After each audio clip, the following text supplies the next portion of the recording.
What is up, everybody? This is Mr. Extraordinary back with yet another video. This is Africa is Next podcast. Yeah, baby. Woo! We are back. And we're doing another anime series. I'm not alone as usual. I am with Tebel Lohada from KC Media, Celebrating.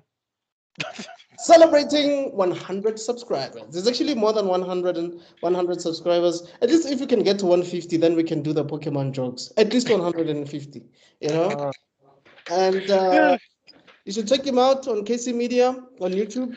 He has a podcast called Nerdgasm. We also feature on there, and we talk about all things geeky, whether it's Star Wars or what did we do? Yu-Gi-Oh, We are busy doing Avatar right now, so Avatar, Cartoon Network, tier lists, all that stuff, all that goody stuff.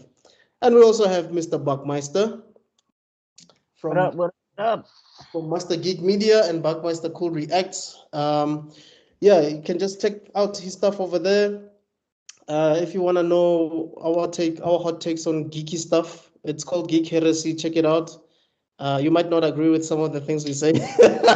but they are true. Fight us. I don't know. Comments below. Sometimes they're not. I'm still reeling from Pillar. Yo. Yeah, and he also talks to some creatives over there. And you have Zanozuko, who's recently joined us on a permanent basis. I'm sure you guys have known him. The stands. That one guy who's been watching us since we started this whole podcast with the X-Men. They'll remember him, but yeah, he's been on here for a minute.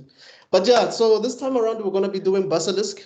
Basilisk is actually based on a novel that was released, I think, in the 19. Was it the 19? Oh, it's ways. Correction, you're going to be educating two of us about it. I've seen a little bit. Yeah, well, it's called the Koga the Ninja Scrolls, the original. It was written by an author called Futaro Yamada, and it was written Yamada. in 1958 and 1959. So this man was an author, and obviously it was adapted to a manga, and it was also adapted to an anime, and there's a live action version of it. And also there's been like sequels to the manga, and there's been a sequel to the anime. Okay. Yeah, he actually I think he won an award for this specific work. I could be wrong, but I think Kondansha Manga Award in 2004. Pardon? For Basil? Kodansha Manga Award for general manga in 2004. Oh, that's the author of the manga, not necessarily the author of the actual original story, if that makes sense. Yeah. Because that one was done by Masaki Segawa. So I think Masaki Segawa is the one you're referring to, who won the Kodansha Award in 2004. But yeah, basically, what Basilisk is about. Okay, so the anime came out in 2000. From 2003 to 2004. You remember this era? I don't know if you guys remember this era. This is when Tento Tenge came out. Yeah. You remember this era? It is the Party time. Yeah. The animation style is very familiar. So is I don't want to go into the nitty-gritties, but I also notice a whole lot of exposure of certain body parts. So Yeah, like even you remember I said Tento Tenge, right? There was this other one that came to my mind just now, but I forgot it. But yeah, it was around the time when I think anime was slowly becoming popular, but it was still not there yet. I think that's also when DSTV had it on DSTV had the anime channel, Animax. Yeah, at this period of time, it was around the times of it was Tenjo Tenge, it was Afro Samurai. It was Van Dread, it was yes. Van Dread. Wow. What? Also depressed people making content. I was like, there's no feel good here at all. Helsing. Oh Helsing God. Around this time. Yeah, Helsing. There was also what's his name? There's one that I'm trying to remember. Remember Tokyo Underground. There you go, Tokyo Underground. I love that shit. Gantz, Salty Ray, Dog Hex. What was that one with that racing one? Initial D. F-Zero. No. Zero. Initial D. Oh, Initial D. Yeah. I actually saw that it's on YouTube, eh? Yeah, but there was a lot of like Gantz was there as well. Black Lagoon. You remember Black Lagoon? Wicked City. And there was probably a Gundam. There was probably like 3 Gundams at that time. Because there's always a Gundam. I want to show you guys my screen. These are the stuff that used to come out at the time. You see, Angelic Leia, Ghost in the Shell. You see, Basilisk is here. Black Cat, Black Jack. Chrono Crusade. Yes. No. Yeah, remember Chrono Crusade? Eureka 7. Yeah. Eureka 7. Yeah, this was there he is. Neon Genesis Evangelion. Yes. Na na na na na na na na na na na na. Na na na na na na na na na na na. What did you say? Samurai. Oh, Samurai Champloo. I missed out on all. Oh, okay, that I watched. That I've seen. I didn't finish. I need to finish it. Trinity Blood. No, we'll do a discussion on all these things hopefully. This is like this will have to be the what do you call it? The nostalgia arc. Yeah. The nostalgia episode. Yeah. And I'm doing this. That I literally have this. Pardon? What's the name? Do you remember that one with that girl called Saya? And they had these vampire type golems. They called them Chevalier. I think it was like Blood Plus or Blood. Yeah, Blood Plus. I remember Blood Plus. Oh man, I never got to finish that because I was watching it, and then the episodes just were not all over the place. They were scrambled. Yeah, we were not watching it in chronological order. So yeah, I did that deliberately because I want people to, before we even get to it, I want people to understand the type of anime we were watching back then. Like it was dark.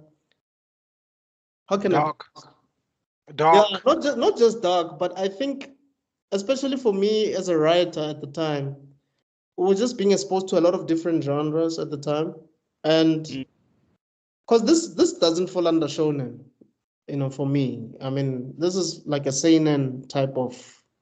Really? Lots of grabby guys and very, very depressing themes. When I look at them, I'm just like, oh, you guys were really sad when you were writing this. If this is shonen, then wow. But I don't think it's shonen. I think it's seinen. I think it's seinen, which is like, it's a little bit like me. It's kind of like Finland, like Finland. You can't say like from the jump. You can see that this is not shonen. Like I think Vinland is better written than. But anyway. Wow. Okay. I think it would be because I mean, how can I explain this? I personally feel like One Piece, Naruto, and Bleach are stronger than Dragon Ball Z because of Dragon Ball Z. I don't know if I'm making sense. Because Dragon Ball Z came first. Like Dragon Ball Z had to crawl so that those 3 other projects can walk. You know what I mean? Okay.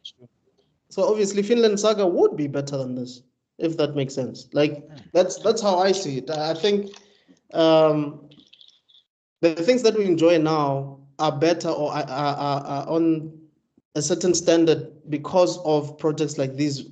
I'm sure those people some of them were inspired by such projects back then. So yeah. But anyway, yeah, let us get into it, man. I don't know if you guys want to say anything before we get into it, but yeah, we're just gonna be talking about the first 4 episodes. Okay. Yeah. What I want to say is, if there's ever a bunch of ninja that needed the talk no jutsu, it would be. If there's ever somebody that needed some, you are my. Yo, these guys were on site, has been in my head the whole week. Oh God. What's that? Thank you. It's my pleasure. It's my pleasure.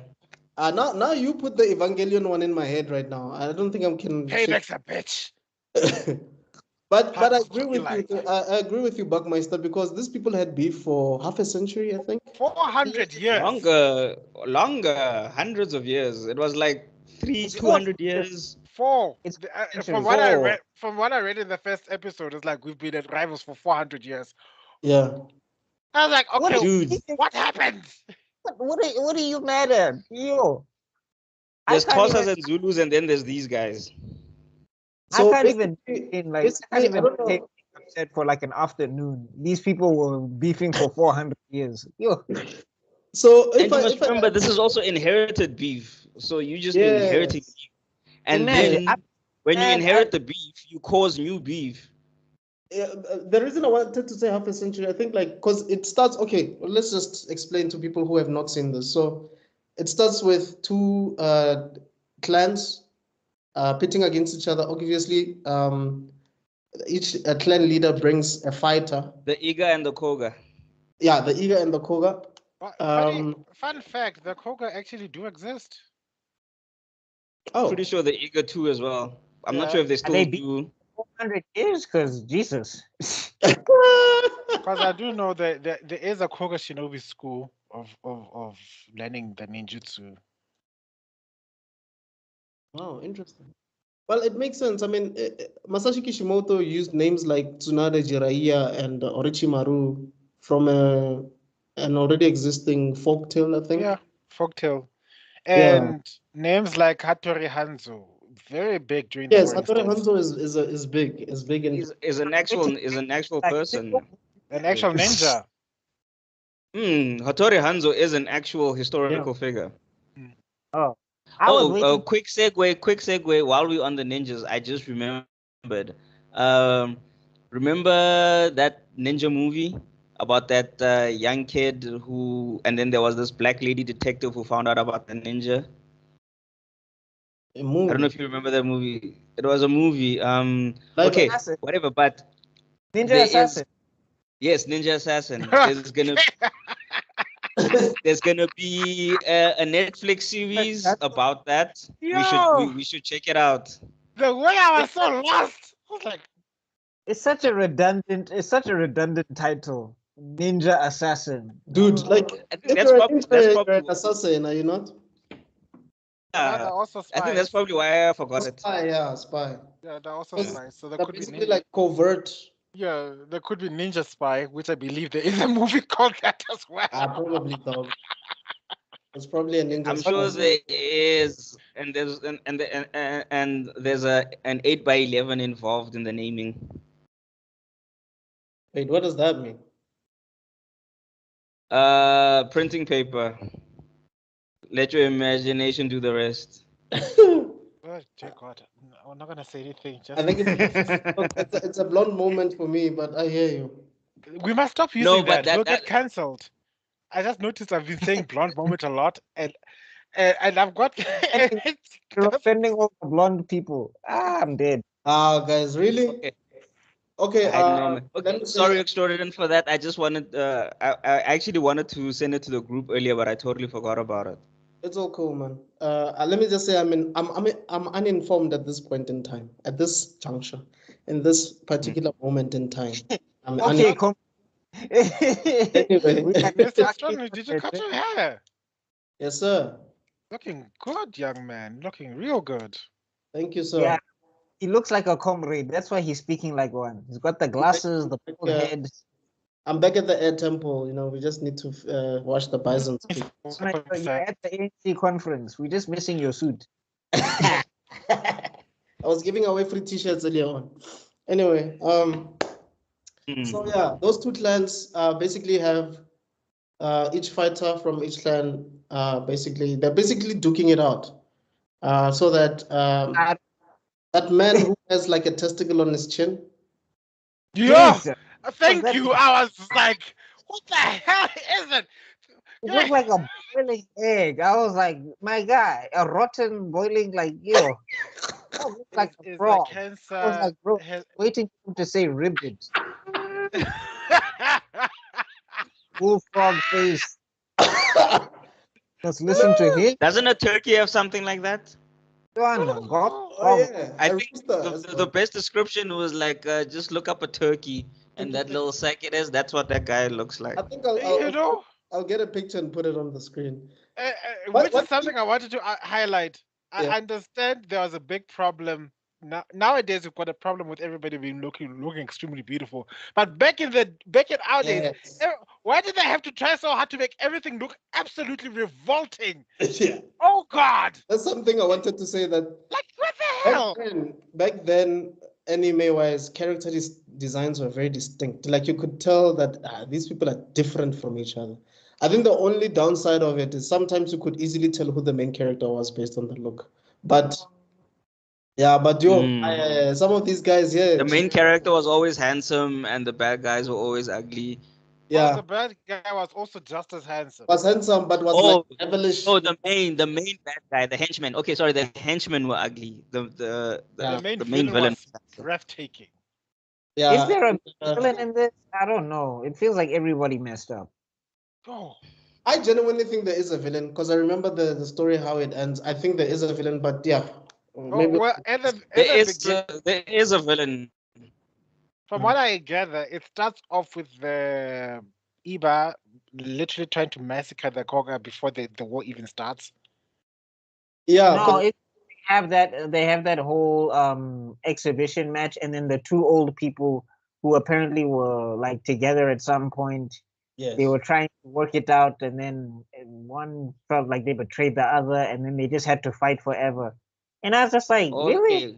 Yeah. So basically, Okay, guys. So basically, this is a Romeo and Juliet yeah. of warring ninja clans, and they in order to try peace, they do the whole marriage thing for peace.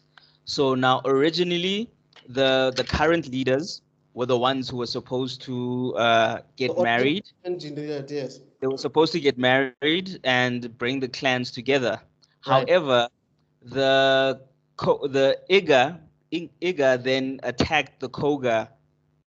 No, it's the other way around. I think it's the Koga. Okay. Yeah. The Koga then attacked the Iga. It can't be the Koga because the Iga people what's this what was it again? Isn't it the Iga people are the last ones to find out about the start of the whole thing? No, the Koga are the last ones to find out. Oh, okay, I get confused. Yeah. The Iga are the ones with Tenzin in them, and then Koga is the one with Genesuke. So basically, yeah, because the leader of the Koga was in the territory of the Iga at the time when he was seeing his soon to be wife.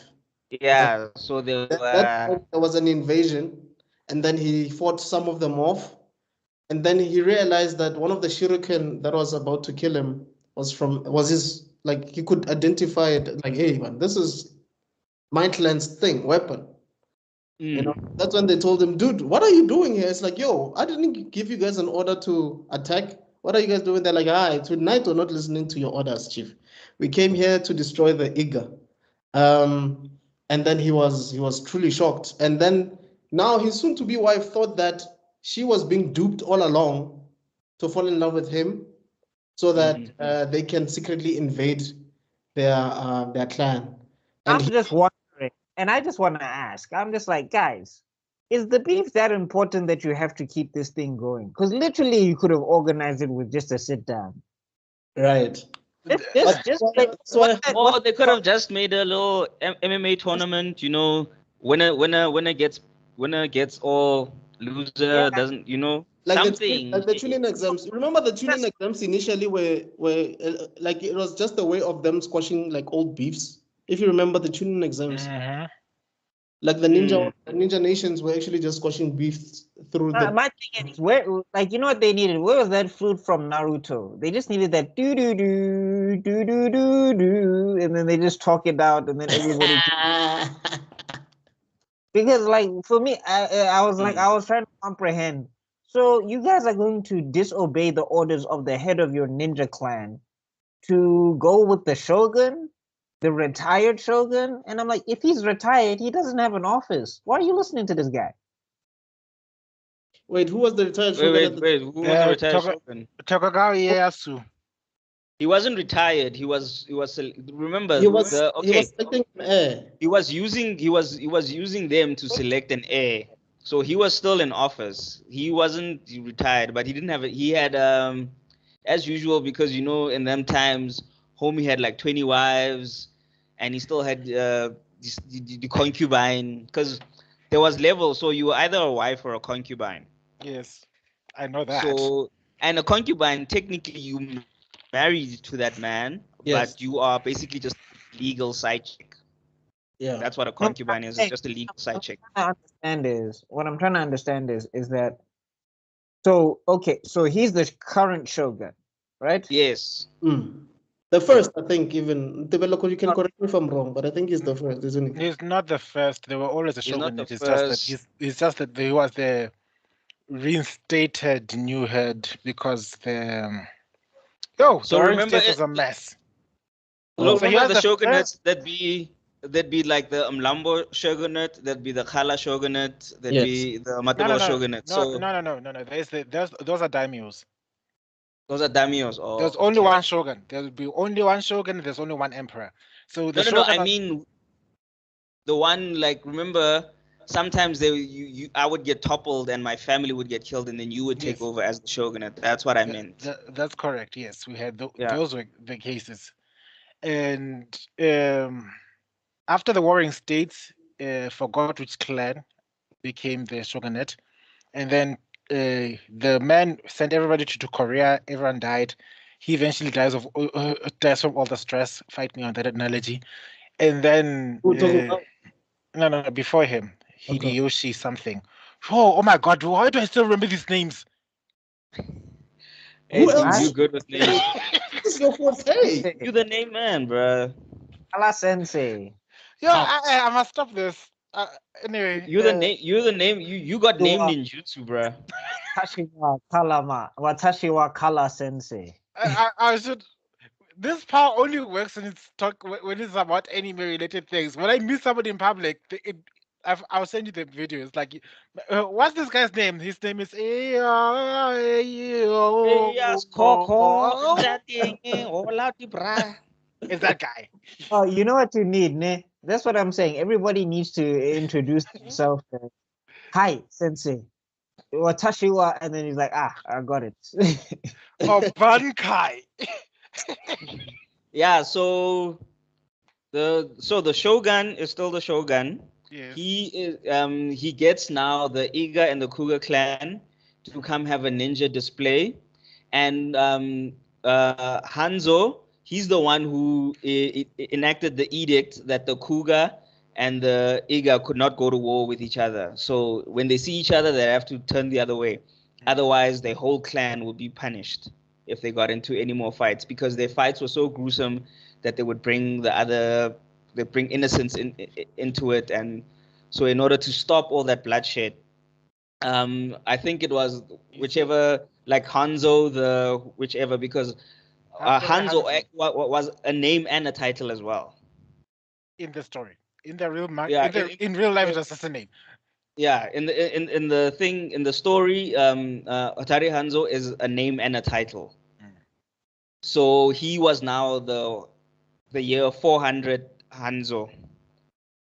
Who imposed this peace? Yeah, who had imposed the peace. So basically now. Okay, I just wanted to finish off. Okay. Yeah, because I think it's explaining, but it's okay. Please continue. Yeah, so now they got the two clans to show their ninja skills, and then from that the warring faction to be the next shogunate, let's call them Grandson 1 and Grandson 2, I can't remember their names now, they chose which clan will be theirs to represent them. And then Hitari Hanzo gave them that, okay, by my decree as Hatari Hanzo, I now declare that the peace treaty is null and void and you guys can go to war. Yes, because initially his predecessor, or like maybe a few Hattori Hanzos before this current one, yeah, series, No, he's referred to as the first Hattori Hanzo, so he was the first to. So, in reference to what you're saying, Mr. Zuko, the name and the title Hattori Hanzo, for kids nowadays to get into context, think of the Hattori Hanzo as the Hokage, okay?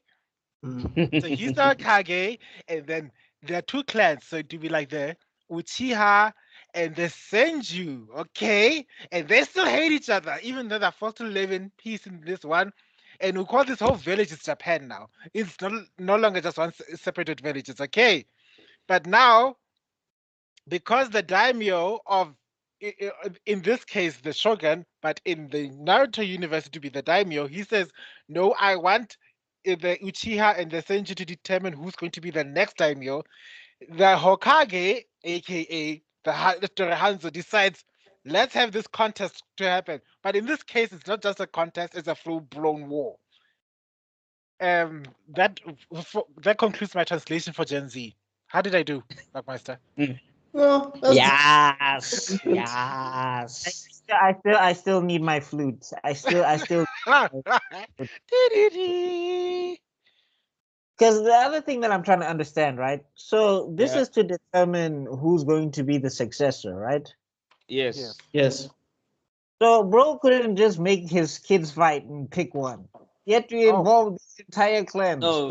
Yes, he had to involve entire clans because he doesn't want his kids to die to kill each other, but he can. Other people can die for his Yeah. for his But that sons. wasn't him. It was made by the that wise guy. Remember the guy that the guy with the No, it was the monk who came up with that yeah, one. the monk. Yeah, With a big ass nose. I was referring to him. I'm saying that he's the one that says, I meditated all this time just to come to this conclusion that the ninjas can just take each other out without us having to get our hands dirty. Type of Oh thing. yes, oh yes.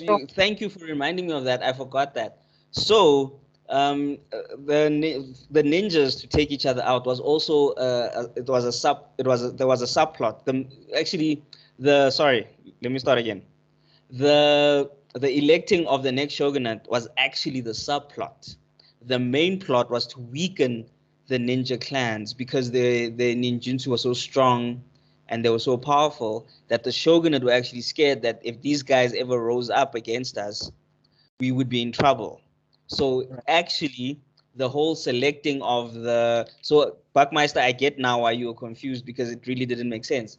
So yes, the electing of the next shogunate was the subplot. The main plot was to weaken and eventually be able to destroy the ninja clans. So basically, just using an existing beef as reason for them to take each other out. Yeah. But using the shogunate as an excuse to do that. Yeah, Okay, so you're weakening your enemies by making them fight each other. I'll put it into a more common context. Basically, the entire plot of Dance of Dragons in Game of Thrones. All right. I mean, I understand it, but I'm just like, anyway. I'm just it's my Naruto head, but anyway, I get it. Hey, Yeah. when are you used to peace? This is violence. This is violence. There's no I top don't note. want. I wouldn't say Buckmaster's used to peace. He's used to rationality, wisdom, logic, like I'm just saying I can't wrap my head around fighting a beef that's 400 years old. Kicking that guy. You were No, born but to this family. You remember, must nah, fulfill your duty. the problem with this beef is I I get born, I have no beef with you, right? And then your dad kills my dad. And now jiggy jiggy, now I have beef with you. And then I kill you. And then now your brother has beef with, so it was that thing there, it just kept on. There was no like pause. Even when they were paused, they were still like killing each other and stuff. So I there just was have never one question. I agree with that your description, but the truth is, how big were these families for them to be able to continue with this self-destructive cycle for 400 years, and they're still around to keep fighting, and nobody's dying off? Hey man, remember, no condoms. No pulling out. How you have to really be busy. Sheesh. No, but also I think it was deliberate. I mean, think about it. If you see that your people are getting murked Getting on a week, so you'll try to repopulate as much as possible. That's why there was always so much of the sexual assault undertones happening, wasn't there? But you see, guys, before we even continue, I mean, this is just episode 1. This is like this is the first 5 minutes. We haven't even got to anywhere. We haven't even finished the first 5 minutes. For me, this is what I appreciate about anime of that time, of that era. Dog, they got to the point. They were not waiting for like, yeah, episode 30. This is when Boruto, like, yeah, this is One when Piece. Who? What did you say? One Piece. Oh, What was that, Sanji? I'm on One Piece.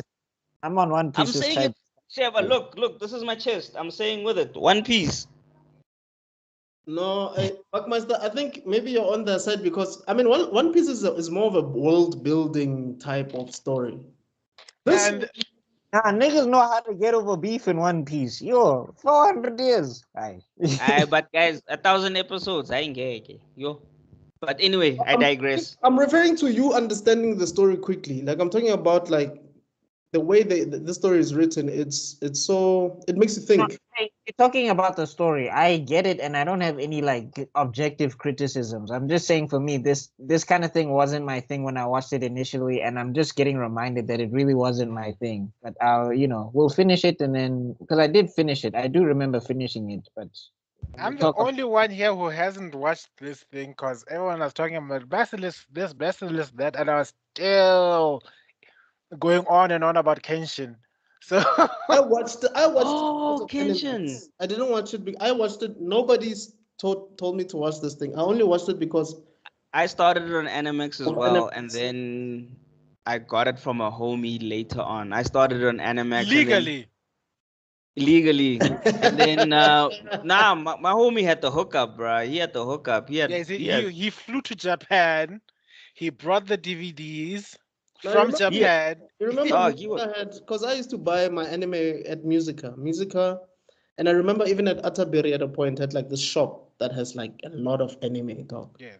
Like where one DVD would be like 400, dog. Yo.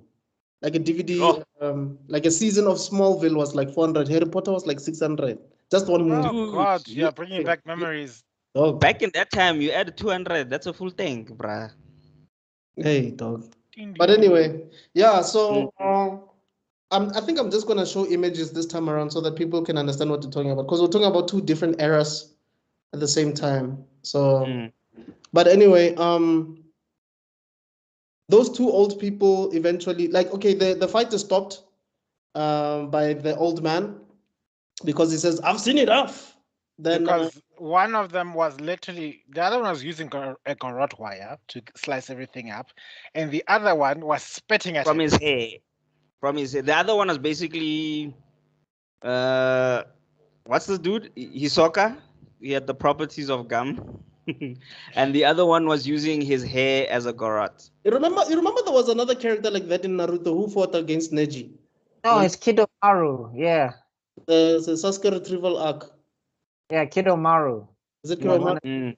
Oh yeah. Now all I was remembering was Walter from Helsing. It's like Oh, you're referring to the wires, no? Oh, yeah. Walter was beasting, the spider theme. Walter was cool. Walter was like the butler, isn't it? Yeah. He was the Alfred, if Alfred had an attitude. Walter C. Donnez. That man was nobody's bitch. Walter be like, "Oh, I'm old. Allow me to introduce myself." And then he sees beef is like it's on sight. Who wants Daddy's belt? The most like.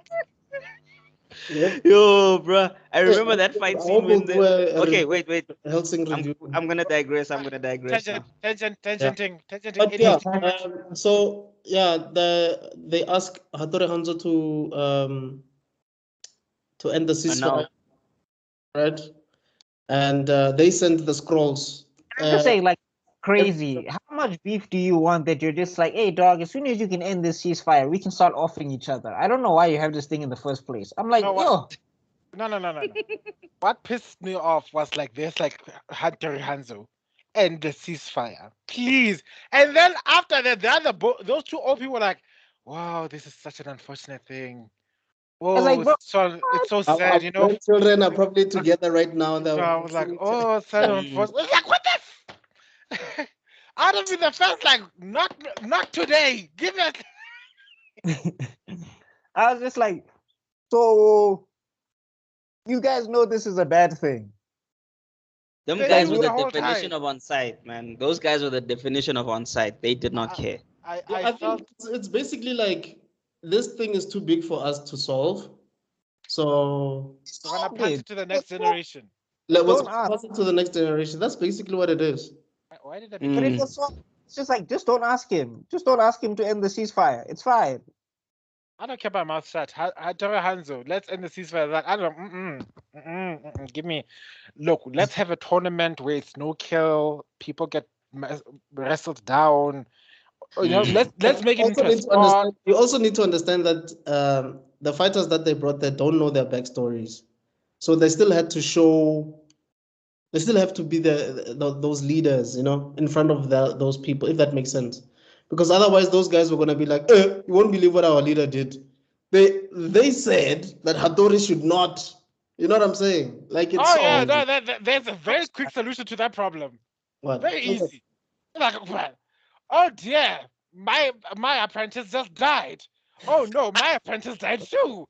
Whatever shall we do? What happened? The samurai killed him. Yes, the samurai. Now we have a mutual we have a mutual enemy. The, I don't think it was gonna be that simple, dog. the shogunate would be like, my worst fears have come to life. But I hear you, though. And now you literally proving the main plot of them fighting Yes. Like if they Mm. unite, to get we rid are of them. screwed. Exactly. No, But but I'm yeah, just saying, just don't ask him to end it. Just say, what's this? Is there any other way that we can settle this? Does it have to be this way?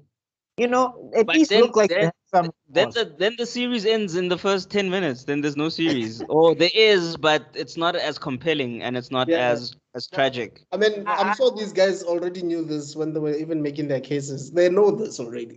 But yeah. yeah, But no, I know the story had to be the story, but I'm just like, for me, I was like, bro, I'm already out by the premise. I'm like, you guys are beefing over what? so I don't know. 400 years, 400 years, the Khala family killed my great, and we have But when I continued killing each other since then. you don't get tired. You so not get tired.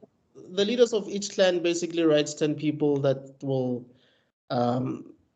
fight the other clan on a scroll, and then they give each of the guys that were fighting there to basically pass the message. And Uh, thus came the origins of every single from there just to okay, so this is where Bleach came from, this is where ah, Genshin came from, this is where the Espada came from, this is the rookie This is nine. where hence 10 is also a thing. And then also the scroll is for to see whoever's eliminated Yes. so that they can be marked. And then the reason each one has a scroll so that everyone can mark and see. And obviously it's last man standing. So whoever has a person after that, they're the winner. Yeah. Like the And ninjas didn't even it's ask, not what just do the we name win that when this matters. thing is over? Like, what Also, do they What's win? that? so what happens is the shogun, the whoever's next in, because they actually each clan member, each clan is actually representing one of the heirs, like of the shogunate. So if Grandson 1, grandson 2. yeah, so if Koga wins, then that means that the heir that they had, there was, Grandson 1. yeah, grandson. Let's say Koga was like for grandson one. If they win, that means that grandson one is in charge now, and then that means that he will that clan will have favor from the shogunate for 1,000 years. basically That's the whole thing. Yeah, I'm saying, what do the ninjas get? favor from the shogunate for the next 1,000 years. Yes. Not the dead ones, just the live ones. Like the entire clan will be fine for like 1,000 years, basically. They're like the de facto ninja bodyguard, whatever. Knowing Japanese history, how well would that pact hold? Oh, about a generation. Until that shogunate family gets overthrown. Yeah. Not even. Not But even. not even that. Even Like what, the next one. I mean, The successor can forget about it. Let's change his mind. Oh, not just the success. I'm talking about like some rogue, illegitimate bastard child who think like, you know what, I should be shogunate. I wonder if there's a group of disgruntled ninjas that want to avenge that, want to avenge that shame that could help me. Oh look, So you Iga, sort of become the Scar Koga. and get hyenas to kill Mufasa, basically. I get you. Yeah, but anyway, my any criticism I do have for this show is just potential. It's not anything that's world breaking. I get what the show is saying. yeah, true. And then I wanted to say that the scroll itself is not just mentioning the 10 people that should be, you know, protecting or fighting for the shogunate, for the whoever's going to be next in line. They also talk about what happened during the fight and whether Hattori Hanzo has, you know, what he said about the ceasefire and all that stuff, and whether people are still alive or not. So when these two kill each other, they obviously mark their scrolls, right? And then I think the scroll that was supposed to go to Iga, what happened? Yeah, that's kind of wild. That's kind of wild. Like, let's reminisce about the old days. Everything was so nice. Papa. Hey man, those old people killed each other so quick, bro. Yo. Yeah, they did. They did. I was like, you guys met up just to have old days reminiscing, and then you're killing. Like, there's something that happens in this show way too often. It's for people who are ninjas who are supposed to be like, we got to take each other out. These guys are about pomp and ceremony. Like sometimes it's just like, dog, why are you talking? Finish. It's like it's a distraction, I guess. The best toxic relationship of all people. We'll get to this we'll get to the particular episode. We'll get to the particular episode. But anyway, let's keep going. This reminds me of Jujutsu Kaisen. Remember Jujutsu Kaisen when they were being introduced to the other class, the other school, when they were coming through for the first time? Yeah. And then they went to the forest, and I think there was supposed to be like a mini tuning exam type of situation. Jiggy, they're fighting Itadori and them. I'm like, why? Why is my fighting Nosabagi Bara or whatever that girl is? For me, that didn't make sense. It was confusing as heck, bro. Wow. Hey man, everybody want to be the top dog. True that. Because Panda was fighting that other guy. I'm like, why? But anyway, like I said, Jujutsu Kaisen is confusing. Anyway, so I think the old man with the big head, what's his name again? The testicle head or the... Oh yeah, long phallic shaped head. Yeah, like pumpkin head guy. Oh no, you know what? I remember him. It's the guy that Luffy's gonna want to see, because I don't know when this series dropped. Unless he was stretching in the novel. If he was stretching the manga dropped in like 2002 somewhere there, so just somewhere in that era. I guess then no, but then if he was stretching in the novel, then Luffy's been biting his whole flow. But if he's not been stretching in the novel, bar for bar, word for word. I was expecting to hear Gomu. No, every time I saw that guy in action. Yeah, so anyway, that old man is sort of like, he's like, you know, those dudes that are really like loyal to everything their clan stands for. And not gonna change their minds no matter what. Even if you guys do it like a peace treaty and people get engaged and married and have kids, he doesn't crap, bruh. Eager all day, a day, dog. Eager for life. Because like that fat guy when he came through, because he was the one I think that got the scroll, isn't it? Because so the initial guys who were fighting, it was Yashimaru from the Iga, and then was the spider guy, right? Yeah, was the hair guy, and then it was Rosai is the guy with the big head. Okay. And then the dude with the glue. ball sack is Kazamachi. I'm looking at the cast names as we speak. No, but who's the guy with the spider guy? The spider. I forget what Shogun. No. Listen, it's Kazamachi Sogen. Oh, That's the spider guy.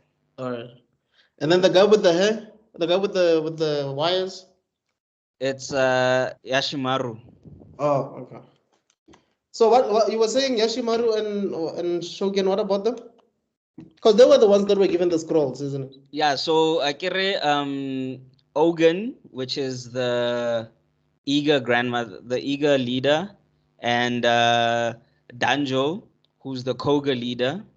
They kill each other, and after they scratch off their names, then they pass on the scrolls, and then Yashumaru and Kazimachi, they now take the scrolls. Now they're taking it back to the village, to their villages, so that they can inform them that, guys, the ceasefire is over. It's time to throw hands. It's time to get buck. Yes. Yeah. You owe me 2 cents every time you say that. But anyway. But then what happened to why did the big head guy, the butternut head guy, and the fat guy? No, that's like episode. That's an episode ahead. I think that's episode 2. Yeah, that's an episode 2. Yeah. That's an episode. Basically, episode 1 is the duel, the annulment of the ceasefire. Yes. A little bit of history about Ogun and Danjon, Koga. And then they kill each other.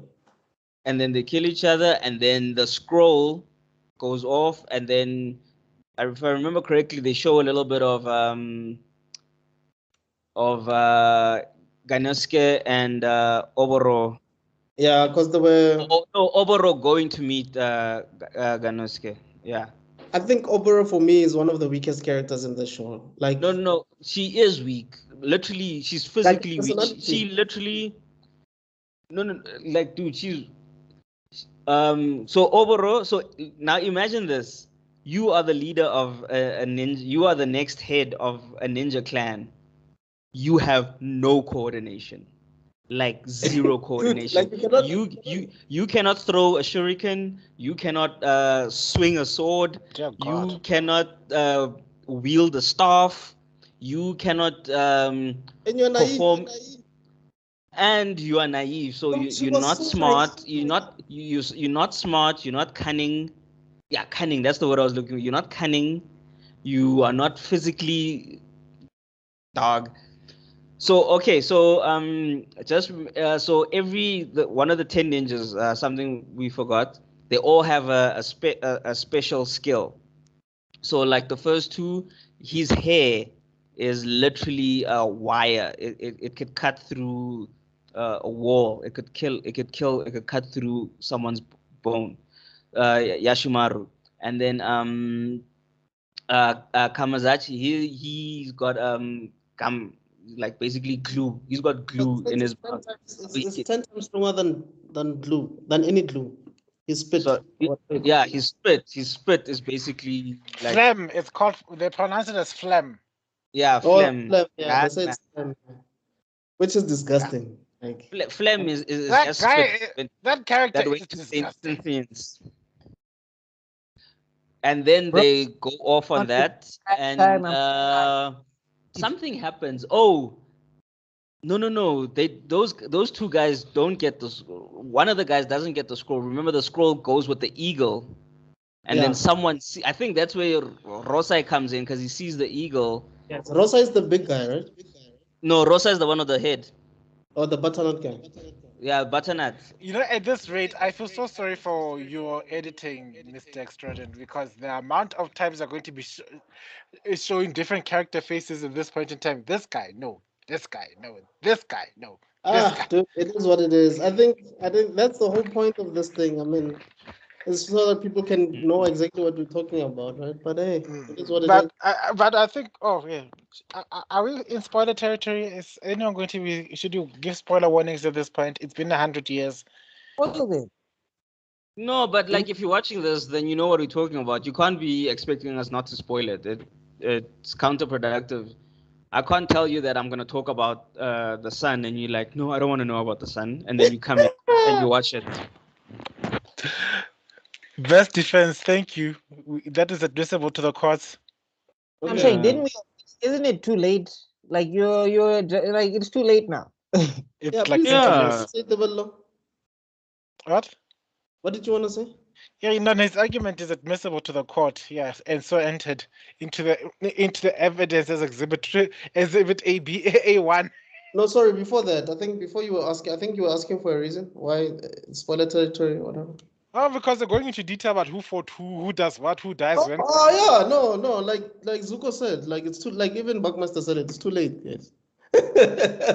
But anyway, Hey, the reason I don't personally don't remember their name is because I've seen this thing like more than 10 years ago, you know. It's not like Naruto that has 500 episodes where you remember everybody's names. and Okay, also, so yeah, you're indirectly calling some of us up. it's literally one season, 24 It's episodes. just what Everything 24, happens. yeah, 24 episodes, and this thing play like like, to be honest with you guys, before I watched this, I rewatched this again. The last time I saw this was in 2008 or 2009.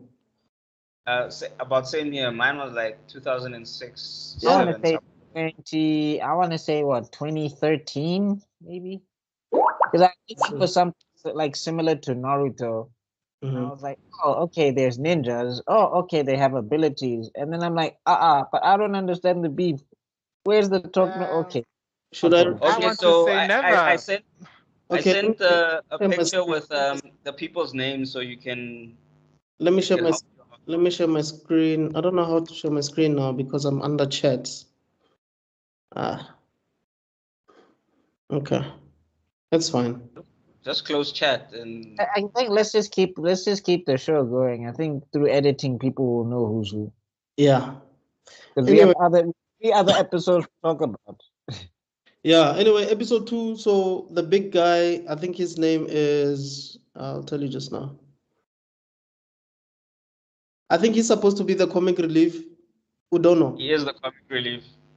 Yeah, Udono is the one that sees the eagle, I believe, with the Um, scroll. no, isn't Udono the big dude Yeah. with Yeah, the squish? he's the one who intercepts the eagle, the hawk. Sorry.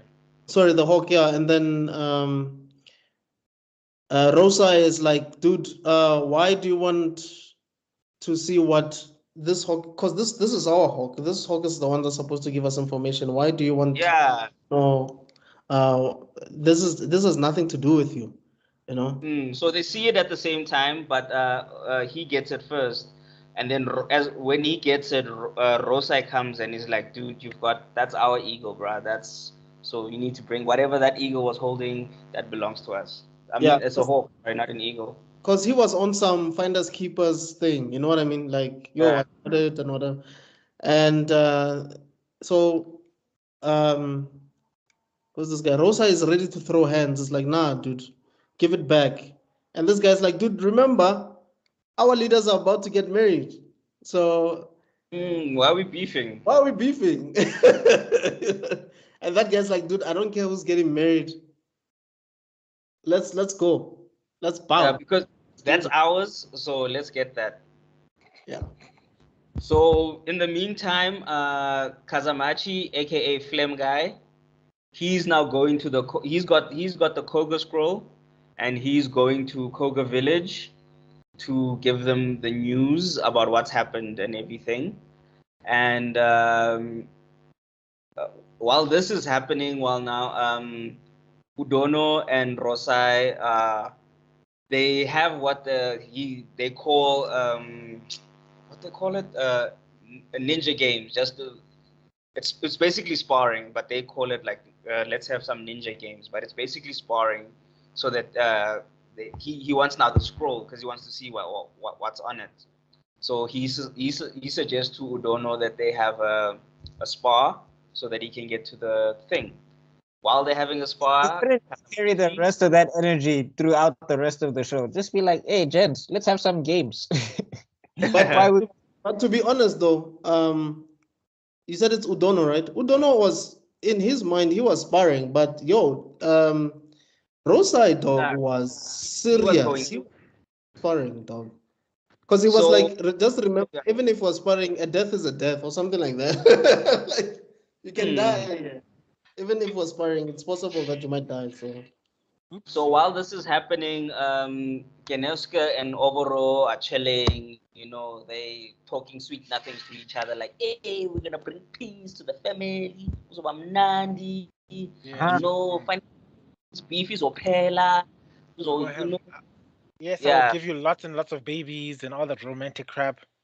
I'm gonna give you babies. I'm gonna take care of you. You're gonna stroke my hair. It's gonna be all good in the hood. And I also, you know what? I also like now that I'm watching it as an adult. A part of me, and we'll get there, but a part of me starts believing what one of the Koga ladies was saying about Oboro. Like I genuinely don't see what Genoske sees in this lady, dog. Apart from her, you could say her title, her status in the Iga clan. But apart from that, Oboro to me is, yo, my goodness, I wouldn't marry this woman even if I like. Yeah, she's cute and all, and that's Oboro. And she has a powerful eye. It's like maybe the original Byakugan of sorts or whatever. But for me, this guy doesn't make sense to me. I don't know. I think it makes sense just fine. It makes sense to me because remember, she's not. She's what you would call not covered in blood and a pure and an innocent. So she is something that he wants. He wants peace. Remember, okay, and she is peace. Let me ask you something. If they were to get married as leaders, who would be in charge? Obviously, it's Ganeska. Okay. But anyway. No, I'm just saying I can see the appeal. I mean, imagine you want peace, and here comes this peaceful person who's about peace. That's all I'm saying. I'm not saying she is marriage material because, dude, she's literally the clumsiest. Like, think of any teen movie, and they had the ugly duckling who was all clumsy and everything. She's worse than that. Wow. But I'm saying, here's the thing though, ne? If you're dealing with hyper ninjas all the day that can shoot phlegm that turns into spider webs, I don't know how, but okay. Technique or whatever. Guys, I need to move to the more romantic setting right now. My connection is getting crazy, so hold on. Okay. Do your thing. Julie. Yeah. That's your fault. That's your fault, Mr. Extraordinary. Anyway. But I'm saying this whole thing of if you're dealing with super people all the time, and Ning Ning, you also a super person. Sometimes you want to come back to something that is just normal. Like, that was the point I was making. I was like, you don't shoot like weird things out of your mouth. You don't have like. Okay. I think something is up with your line. On my side. No, I think it's Zuko because there's an echo. Oh, okay. Is it? How's it now? That's gone. Okay. I'm saying that I understand Genosuke, like I'm saying, because also she's not somebody who's like loyal to the clan. She kind of like views things like a regular person. She's just like, this thing has been going on forever. It doesn't make sense. Why? Let's see if we can squash it. Everyone else is like, yo, Iga gotta die. Koga gotta die. Doesn't matter what we're doing. They could be at the grocery store with it. Evening they turn around, it's on side. And like, dog, I'm watching the kids. I don't care. That's what everybody in the Iga and the Koga are like. She's one of the people in the Iga who's just like, dog, I don't understand this beef. Let's see if we can end it. So I get the appeal. I don't disagree with both of you now. I think my gripe is her position as leader, or rather second in command, because at this point they didn't know that their predecessors or their leaders had died. I'm just saying, for someone who has that power or who's supposed to step into that role, for me, she doesn't sell me as a partner to someone else who is going to be in charge of another clan, if that makes sense. No, I get it, but I think the other thing is her inability for combat. Even though she has that powerful eye, but I'm saying her inability for combat is the kind of the representation of maybe our children don't have to be fighters forever. Right. But for me, Like it's not just that thing for me. It's not the inability for combat. I mean, her eyes alone are fine, are powerful enough. It's how naive she is, dog. Like she doesn't even know where Tenzin is. And she's not even bothered, though. She's like, oh, well, I hope they'll come back. You know what I mean? Like, but I mean, like, it's the thing of if she keeps suspecting her peoples, then it becomes a question of where does your loyalties lie? Now there's it's not. No. I don't think it's about suspecting your people. It's just about being aware of what is happening around you. Where they are. It's not being like it's not like you're being suspicious. Also, Genosuke was not suspicious enough, in my opinion. Then, but no, he was. Genosuke, but he was trying to not. He was trying to be calm about it. He was trying to be like, hey, let's not. Yes. Let's not. But anyway, we're skipping parts now when we're saying that. Okay. So because he kept on saying that he's an overthinker. Even here, where we are now in the story, he kept on being like absent-minded, and then Oboro would be like, what's wrong? It's like, no, sorry, I'm overthinking things. I have a bad tendency of like overthinking certain things, so I apologize and whatever, you know. So he did suspect, but because he was trying to keep the peace, he wasn't acting on his suspicions, or he wasn't letting the train of suspicion flow. Cloud his judgment. Yeah, he just he sort of just wanted to make sure that he doesn't screw up this setting that they have. So it's not a case of he saw something was up, but because he didn't want to create any drama, he blocked it out, or he didn't follow through on it. Maybe it's a controversial thought, but have you ever guys considered the possibility that he might genuinely be in love with her? No, we're not disputing. Like, as for the love, he probably is. I think he is. Yeah, I think he is. Since when does love make any sense whatsoever? Point.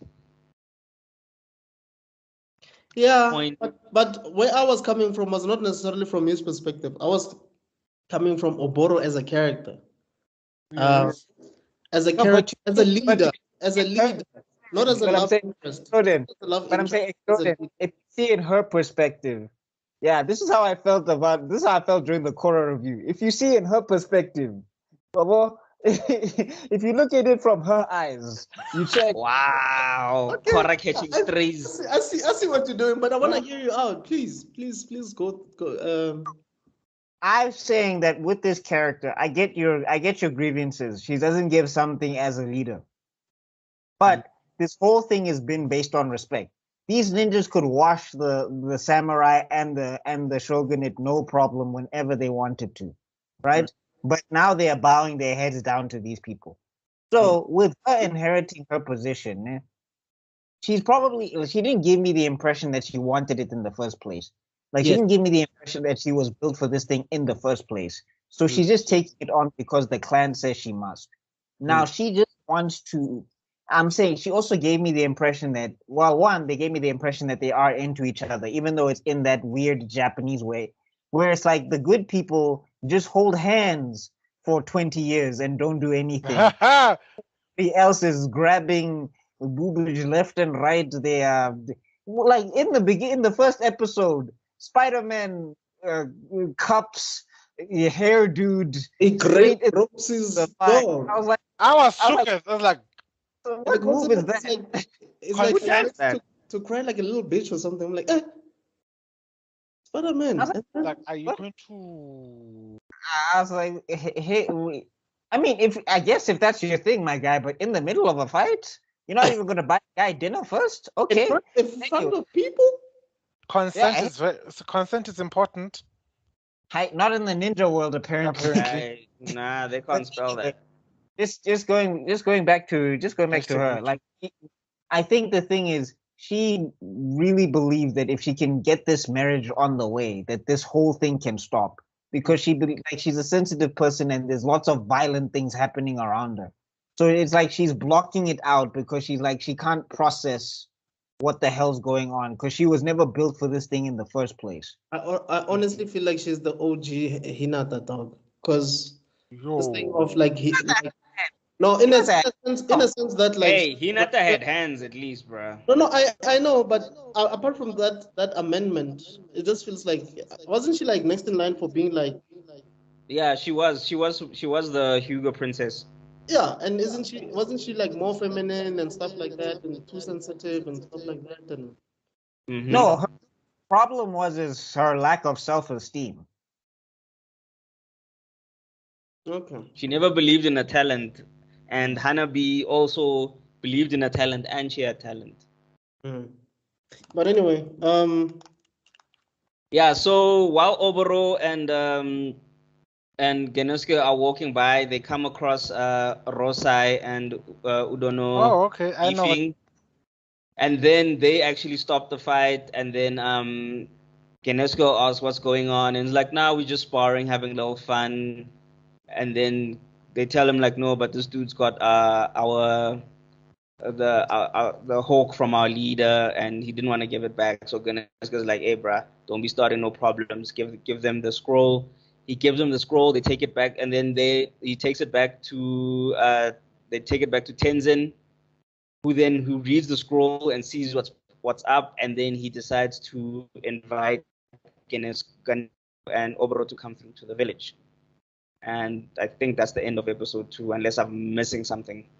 Well, it's just that part where they were saying that they shouldn't open the scroll in front of Genosuke, and because like they don't know what private information they might have given them and stuff like that.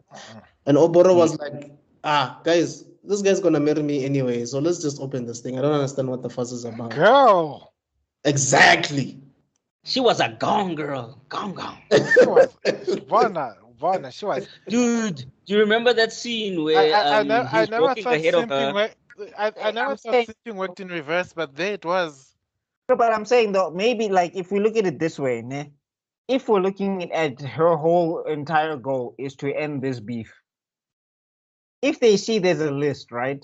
And they see that this thing has been declared, maybe where she's standing in her position, she can be like, but I'm head of the clan now, and I can make this thing null and void. No, you can't. No, you can't. I get it. It was ordered by the shogunate. There is absolutely nothing she could do. I get what they can petition the shogun. They can say, okay, no, you're not killing. Okay, on my orders right now, we're not going to have this thing now because you still listen to me. They still listen to her, right? No, I get what you're saying, Budmeister. But you still remember, as a leader, you still need your people to follow you, to earn your trust and all of that. You still need to also be loyal to your clan. You know what I mean? And conversely, the orders from the shogunate are absolute. There is no refusal. You cannot revoke. Yeah, this is not the democracy, land. It's not the democracy. That's why I'm more inclined to Genosuke as a character, because these things that we're mentioning now, as you were seeing some of the moves he was making, even in his silence, you could tell that he's factoring all these things that we're mentioning.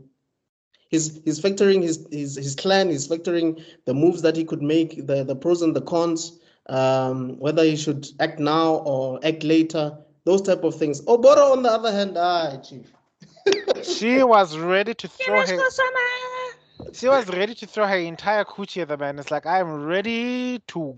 But I get where Buckwise is coming from, but at the same time, I feel like had she done that or said that. Again, like I said, this thing was not really for me. I found it alright. I'm not like this was the greatest thing ever. Well, you already know how I feel about this type of anime, so I'm not going to pussyfoot myself. Right. Yeah. But I'm just saying, when I was trying to see it from her perspective, I was like, I get it. Like her whole naivete, though, is the thing that Genosuke is latching on to, is what I understood. That he's looking at it and it's like, oh, you've been around this thing, but you're not like us. So maybe go through you, we can fix this whole thing. Right. But that naivete is not useful in this particular setting. But it's the thing that Genosuke is latching on to, that he can sort the bloodshed. And also her power gives her the upper hand, because even if they wanted to do something to her, she's just too powerful. you know. No, she's but like, if they catch remember, off, her power is against ninjutsu. It So dispels, so yeah. ninjutsu. So if they came at her with a knife, then or with hands, because she has no hands, so they could still take her out. Right. So, Right. so you'd have to come at her. You'd basically have to rock Lee. You have to taijutsu her, basically. That's how you take her out. Yeah. Yeah, you just rock Lee her and it's over with. these guys are like, my But with technique is Ganeska's got hands and he's got a dojutsu, a powerful dojutsu, so you don't mess with him like that. So the Buckmeister you're saying? I'm saying unless these guys are, because if everybody is so honor bound, I can see them saying, "Oh, my technique was defeated. I'm defeated," because like that's how less strong to honor these guys were, and I'm like, nah, I don't get it. This is why when I was playing Ghost of Tsushima, I was like, I don't know if you guys played that video game. I haven't played it. I know it. I know of it, but I haven't played. Yeah. Anyway, but the whole thing is like his uncle is like, yo, we need to fight these guys with honor. And the main character is like, dog, honor. We died out here. Literally 2 of us left. We're the only 2 samurai on the island, and you want to charge into a group of enemies with your sword, talking about honor, honor, honor. Chief, if we don't do what we need to do, it's over for our island. Yeah. Oh, okay. He basically said, How did we get here again? What were we talking about? Yeah, something to do with leadership. Her things the with, leadership, Oboro's leadership, and her just being blasé about the scroll and not really caring about it. If you look at it, Tenzin is basically in charge at this point. I know he's second in command, but he's making all the moves. He's in charge. But I mean, also Genosuke in that sense is also not in charge because other people are making moves on his behalf. Yeah, Genosuke's uncle is in charge at this point as well. The blind guy. He's basically in charge from the village. You know, so but Genosuke, I would say Genosuke is slightly more in charge than Oboro. No. Moroga Haimo. That's the blind guy's name. What's his name? Moroga. Yeah. Yeah, because if I remember correctly, I think it's his uncle. Episode 3 now. Yeah. One episode. Yeah. Okay, I'm just looking at the characters you just said me. Is that guy without arms and legs who looks like a snake? Yeah. Yes, that is Jumishi Joibi. Jimshui. And guess what? He's one of the. So basically, everyone you see there is one of the 10. So yes, there is a legless, handless ninja. He's sort of like the original Orochimaru in a sense. I'll explain why. Does he slither away? No, he was. You'll see it. Anyway, we'll... Not entirely in his character, like holistically. I'm talking about when after like the Chunin exams, after what the third did to Orochimaru. Because so basically what happens is Tenzin and what's Butternut's head's name again? Rosai. Rosai. And, oh my god, he does look like he's a butternut head. And what's this? That is a Jigoru. Is it Jigoru? No. Is it Nenki? One of the two. They realize that there's a Koga amongst them, and then they chase after the Koga, and then this Koga is being transported by these like those guys are fit, dog. No, remember okay, so after he reads the scroll, so he figures that because what's his name again now? His boy Yashumaru didn't give them the scroll. Then the hawk did. Then probably the guy he was fighting I need to get Kazamachi. Kazamachi has the scroll, so he decides now we need to intercept the Kazamachi scroll so that he doesn't get it to Koga village, so that we will have a surprise. So we have a surprise and we can attack. We can have an advantage in this war. Yeah. So they figure out, okay, for him to get to his village, he will need to pass this place. There's no other way he can get to the village. If he has to pass this, Right. let's say, area B. So they now go to area B to set up an ambush for him so that they can get the scroll. And You were here's the saying- thing, ne? Here's the thing. Spider-Man was so dumb to me in this particular fight. Well, so what? Dumb to me in this particular fight. I was yelling at the screen. Why? What happened? Please remind me. Bro, I'm in the spider web, and then he's all like, choose the way you die. Mona. You have a job to do. Stop talking about choose the way you die. Just leave. Like, it's 4-on-1. These guys have special abilities. When you want to give soliloquies, no wonder they got you. Rather say it after that gone. Say whatever you say. Gone. And anyway, I a don't line understand. is more badass after you kill someone instead of before you kill them. Except for the No, one 'cause line. I'm saying, No, you're wrong. There's the one line of all anime that confirms the letter. Which one? Nani? no, but by the time Kenshiro has said that, he's already poked your eyeballs, he's poked your chest. The original. What was it? The 65 pound of Yandy. Oh my god! I need to watch that again. But it's so long. Man, because everybody he touches you once, dog, it's over.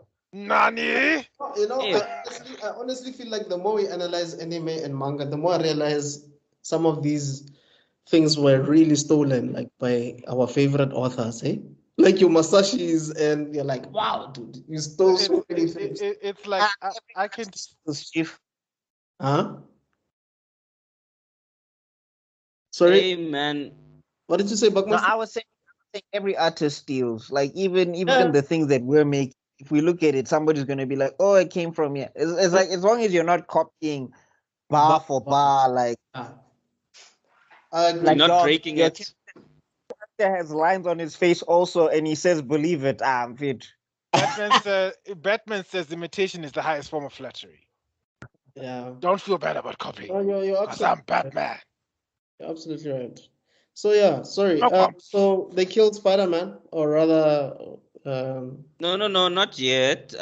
So on route to getting Kazamachi, they run into Jubei, who is the handless, legless ninja.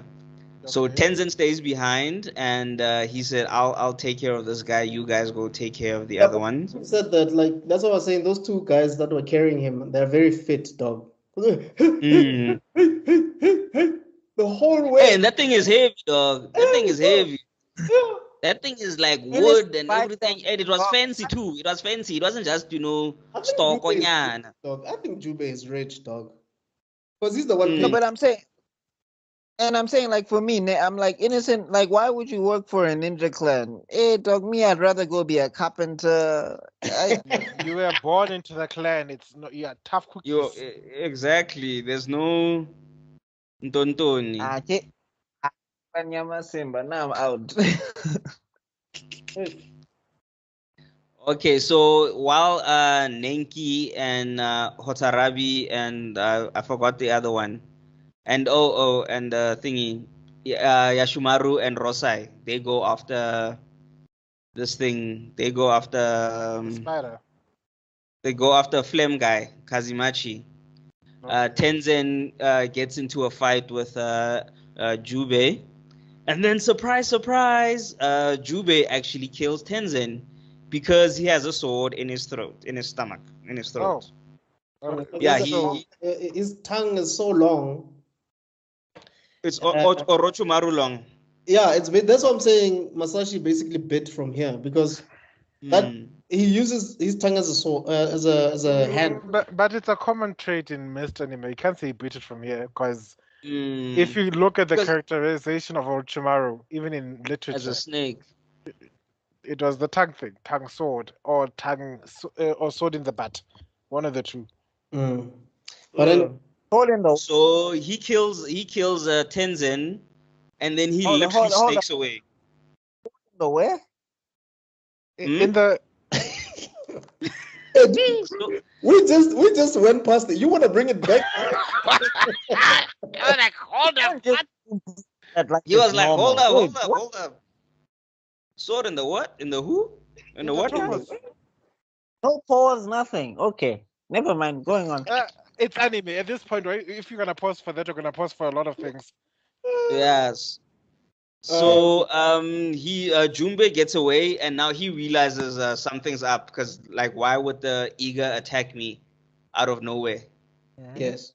So he realizes something is up now, and he's suspicious. So I think he tries to go back to the village, and then we cut to it's Hotarabi, Yamashku, Nenki, and Rosai Batanat. They get hold of Flem Guy. I'm gonna call him Flem Guy because his name keeps on leaving. Kazamachi Sogen. Yeah, and it's such a simple name, Kazamachi. It's so simple, but it just keeps on floating out. This is what I like about being South African. We can actually pronounce these things without much difficulty. Yeah. Go to America, Sasuke. Sasuke. Naruto. Sasuke. Have you ever heard Michael say Naruto? Have you ever heard who? Michael B. Jordan. Have you ever heard Michael B. Jordan, Killmonger? Have you ever heard him say Naruto? How does he say it? Naruto. Hey, dog, I heard Naruto. I heard Naruto. Oh my god. I was like, hey, man, where did you get the O's from? You adding O's in like you are watching. Why? No, but guys, I wonder how they managed to say Kurosuchi Mayuri. You know, they don't. You know what the issue with America is that they don't even understand the people regionally. Like someone from Texas will have trouble understanding someone from LA, because they're just exposed to their thing. Like us, we are not hating on America. We're just saying we've been exposed to British. So even though we've never been to London, we can hear when the madmen, well, most of the time, not everything, but because trust me, if you think the issues between Texas and LA are bad, you should understand the differences between Kent and York. They will not understand each other. Yeah, so like myself, I'm an avid football watcher. So I've heard people like Sir Alex Ferguson, who speaks English apparently, but we are not sure, because sometimes the words coming out of his mouth, we're not sure what's going on. Steven Gerrard himself. It's like, yo, I want to learn how to speak Shonda Paul. And it's like, dog, he speaks English. No, he doesn't. Shonda Paul, some argument. Steven Gerrard, he's got a Liverpool accent. It's also bad. So we've been exposed to we've obviously, and then American stuff. So we've been exposed to different accents, and now our ear is not it's not foreign to our ears. That's why as South Africans we pick up accents so quickly. That's why we pick up languages so a bit easier, because we've been exposed to, and also in our own country. I mean, I'm from Kimberley. I literally speak 4 languages in one sentence with my homies when I'm in Kimberley. So and I speak isiXhosa ekhaya, I speak Strana, Ostrateng, I speak English at school, and Afrikaans as well, and Afrikaans at work. So like you can see. You guys are making me feel bad because I'm like the odd man out. I barely know one language. I barely know. I barely know my home language. Like, this is school. Don't blame my 2000s. This is me growing up in British schools. Kili 86, Mara. No, the language is. No, but I mean, for the most part, he's right. Like, even if. But also, it's where you lived. I mean, if you were in the. If you were in the burbs a lot, you'd be exposed to English majority of the time, and your home language would only be at home. But where are you as a kid? You are But I at don't think school. you would You are struggle out saying with your friends. you wouldn't struggle saying Naruto though. You know what I mean? Yeah, but the thing is, the concept still holds with him as well because he's watched British shows, he's watched American shows, he's watched South African shows. So, as much as he might not be able to speak a certain language, his ear is able to pick up and hear the different things. That was I my don't point. understand. Okay, Don't we are understand so much. tangenting hard right now. We need Hard. Adderall. Hard. Adderall, please. Anyone? Anyway, Anyway, back to it. Okay, so What? back to the fight with Kazamachi and the I'm gonna call them the Ega Four. It's too much to call their names all the time. So during the fight with the Ega Four, Junbei comes the through what and he for? sees the Ega Four, Hanatoro, Pumpkin, Nenki, butternut head. Pumpkin, The and button. Spider Hair. And it's actually Spider Hair. It's not Spider Man. It's Spider Hair. Okay. His hair, because his hair is the wiring thing. I call Flame Guy Spider-Man. Oh, you call Flame Guy. Okay, so they're fighting Flame Guy. So the Eager Four are fighting Flame Guy. Yes, the butternut gang. Aye. Yeah, Butternut Gang. Okay. So during the fight, then Jubei comes and Flame Guy throws the scroll to him. yes. And I know I'm forgetting someone, so I'm forgetting something, but so someone can just go in there. Yeah, no, she throws the scroll to armless guy, Orochimaru. and then the butterfly lady comes through and she wants to know if she talking about Oboro or whatever. Yashamaru Dono or Yashamaru. Who's Yashamaru again? Mm. Was it Oboro? Yashamaru. No. Oboro's the No, lead.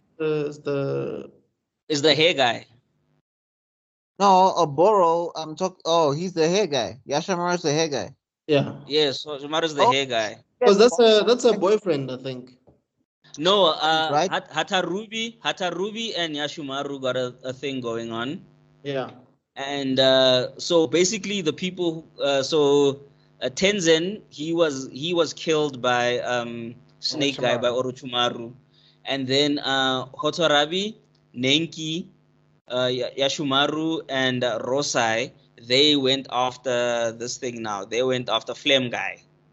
Yes, and while they were fighting Flame Guy, Jubei ran into their fight, and Flame Guy passed him the scroll, and then Flame Guy wounded Yashimaru, I think, and and then Hotarabi kills him with her butterflies. But I'm saying Haru, okay, which is hair guy, split ends. Yeah. He died to the Spider-Man, right? No, he didn't die. He didn't die to the Spider-Man. I think he got wounded. I think he got blinded or something. Oh, okay. But he got wounded. Yeah, he got wounded. I don't think he didn't die. I think he spit in his eyes or something, no? Yeah, yeah. Because I also think he also spit into the girl with the butterflies, but like it wasn't that effective. He spits on her face when she asks him about Yashamaru, and then she basically goes psycho girlfriend on him. Yeah. Yeah. I don't know if I'm missing anything, but I think eventually. I think we are missing. So while Jubi is running away, he runs into Tenzen. Surprise! He's not dead. It turns out he's immortal. It's right. Yeah, it turns out that Tenzen has got remember Blade of the Immortal? You remember Blade of the Immortal? He's basically got those same worms. Ew. Yes, those worms Tensei, he basically was like, I'm back. Yeah, so Jubei runs into Tenzen and then like surprise, motherfucker. And the thing about Jubei's weakness is once you see I think the thing about him is once he shows you his power, you have to die. Yeah. If you don't die, he is There's screwed. no other way. Yeah, Yeah. he can't surprise you another way.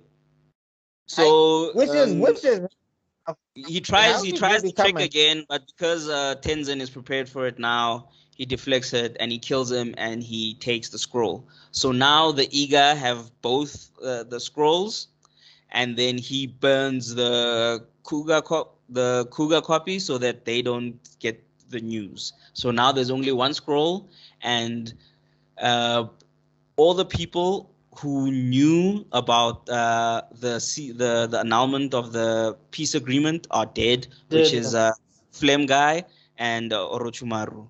So nobody from the Kuga. So and that means now there's 8 Kuga left, and there's still 10 Iga left, and none of the Kuga know anything about Dear this. God. Sorry. No. There's There's 7. There's 7 Kuga left, and 9 Iga. But I'm just saying, how did this guy get on the list? Not to be against. Hey, I'm dog. not saying that I ask myself the same not question. saying that- Like, he's the weakest I link. don't Who? bad about people who are or anything. I Orochimaru. really don't. But I'm just saying Oh. for this particular world and how harsh and mean it is, and how mean these people are, because basically it's all about honor and you must die and what. I just don't see them being like, you passed the ninja trials with no arms and no legs. We're gonna put you on the team. I'm just like, bruh, if I was You're one of the 10 Espada. Congratulations. You barely made you, it, but hey, we need a 10th member, so. it's like if I was you, bro, I'd be doing tricks in the street for some coins. Be doing handstands on my tongue. I don't know. I want to die like a man in battle. I'm trying not to, guys. Every day I'm For fighting. honor. Tibelo knows this because I am dragging him with me to hell. Every day I'm fighting for my spot in heaven because I am sending him sometimes I just send him the most fucked up shit on Instagram.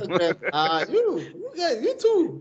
I deflect. No, you get more the anime stuff and the cool stuff. Tibelo gets the the dark twisted ones.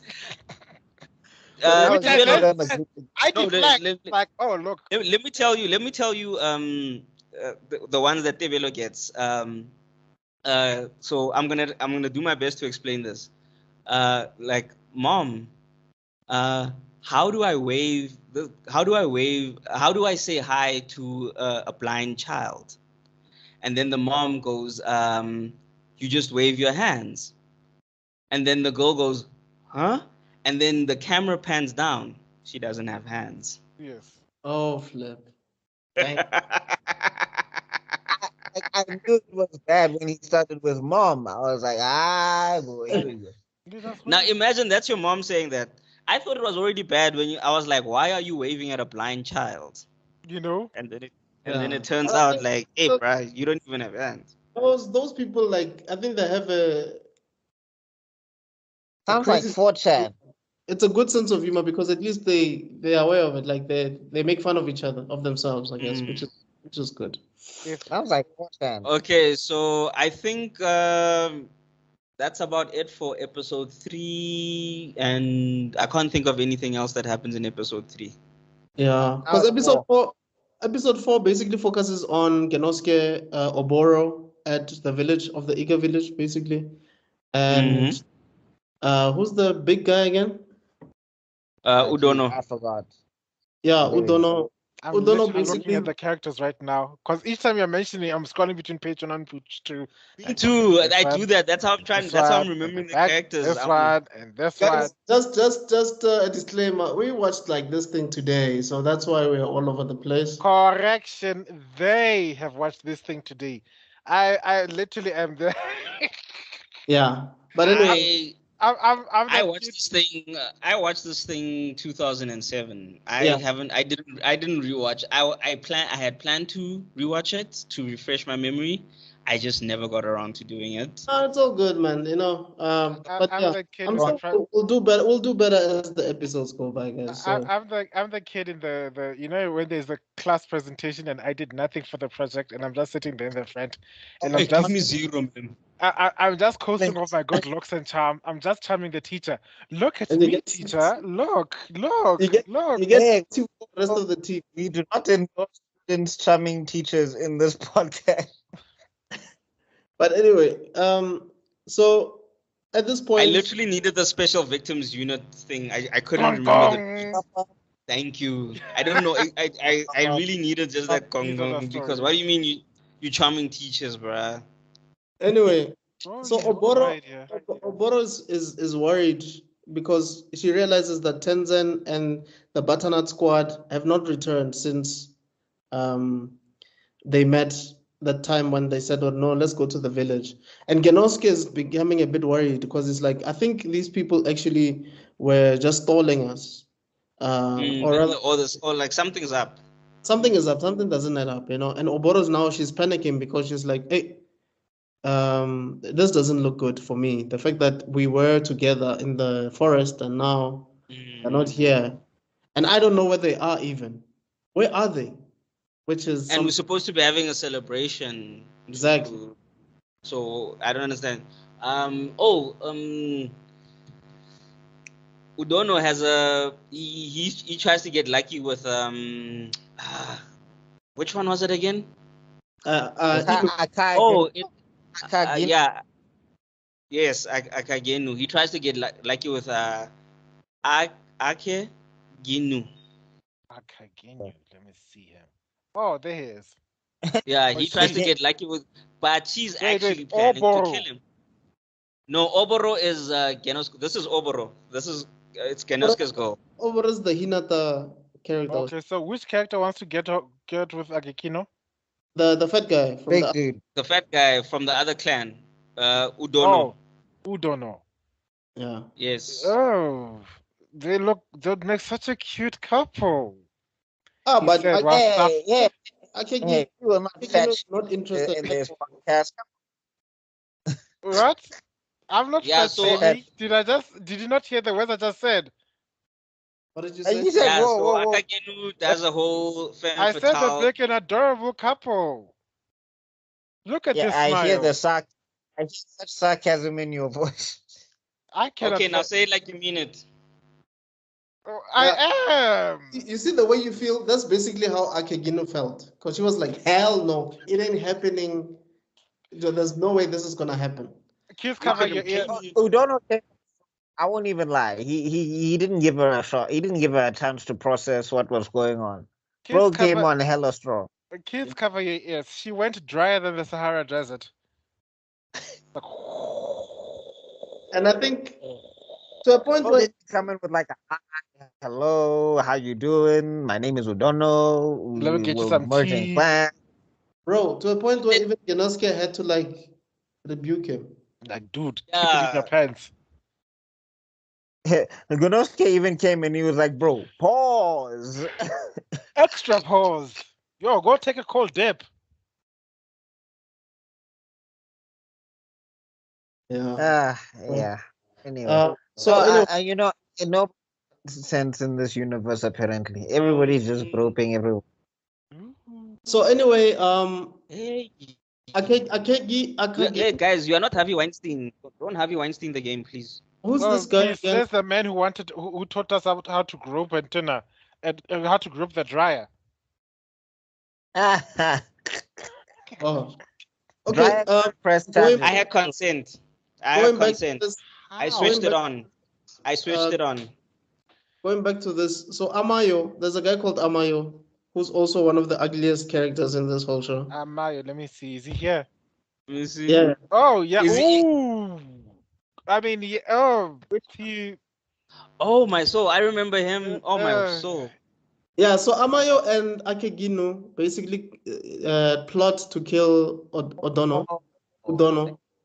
Even though Akegino initially was a bit hesitant because she's like, but we're not given orders to kill anybody. And he's like, dude, this is our only chance to kill one of these people, so let's just do it. So they find a way to trap Udono.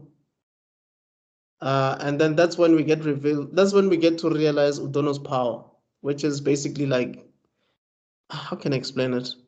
You remember the first X-Men? He's a rubber ball.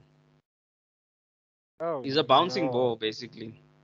Oh, You remember how the mayor was able to get out of that cell? yes, yeah. Magneto did the tower thing. No, I was about to say this is basically the guy who inspired Martian Boo. Mm.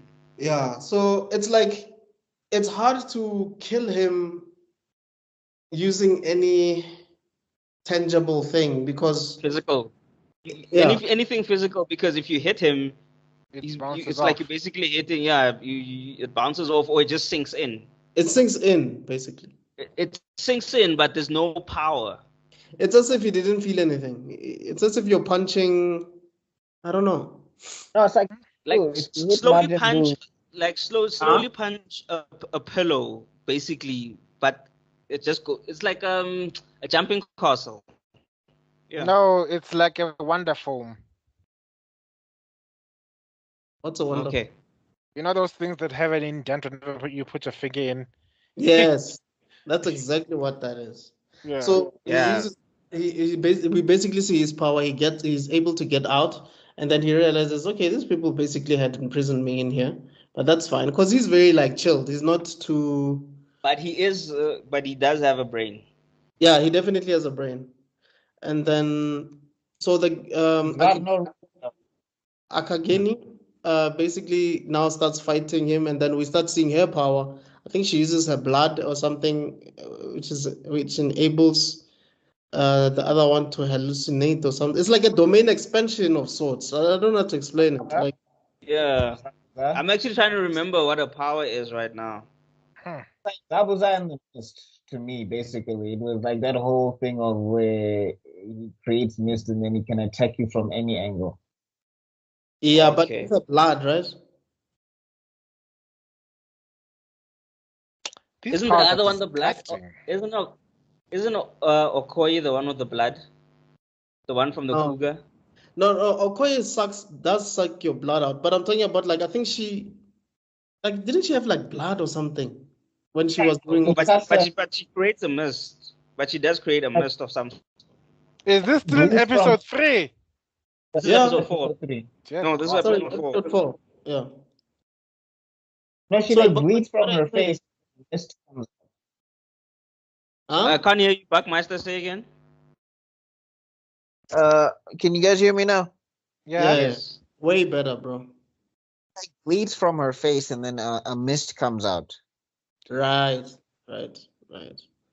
So yeah, she tries to kill him, but I think she misses and then stabs his back. No. And then She stabs his face.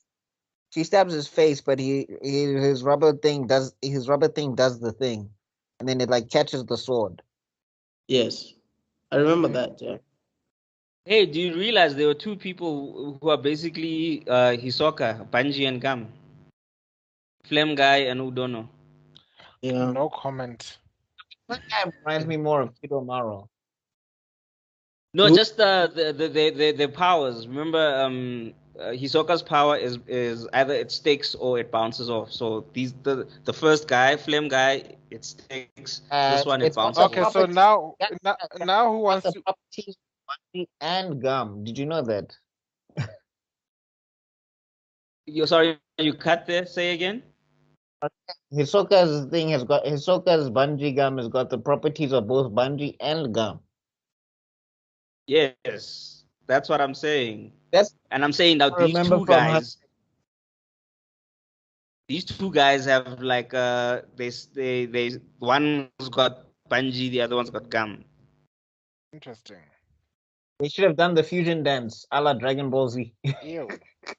That would have been an ugly. Oh my soul. Okay, let's not think about it. Yeah, and then Oboro comes in, and then she's like, "What the hell is going on here?"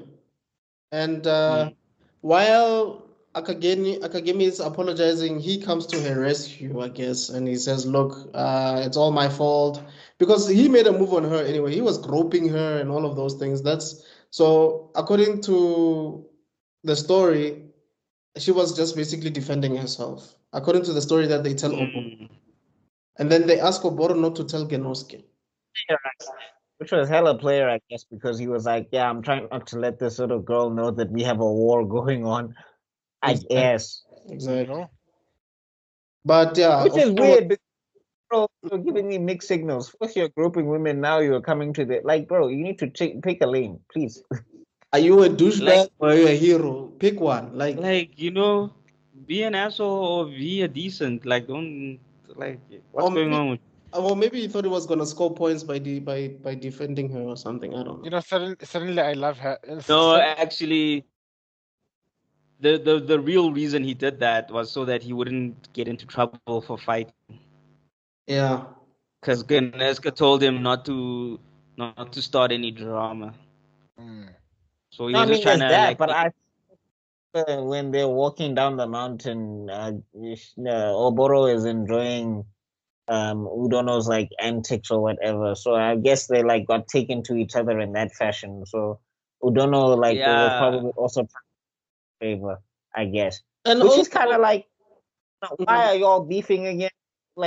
Obviously there's regular people in this thing. So why are y'all beefing again? And also there's a part where Udono's probably eavesdropping Genosuke and Oboro's conversation.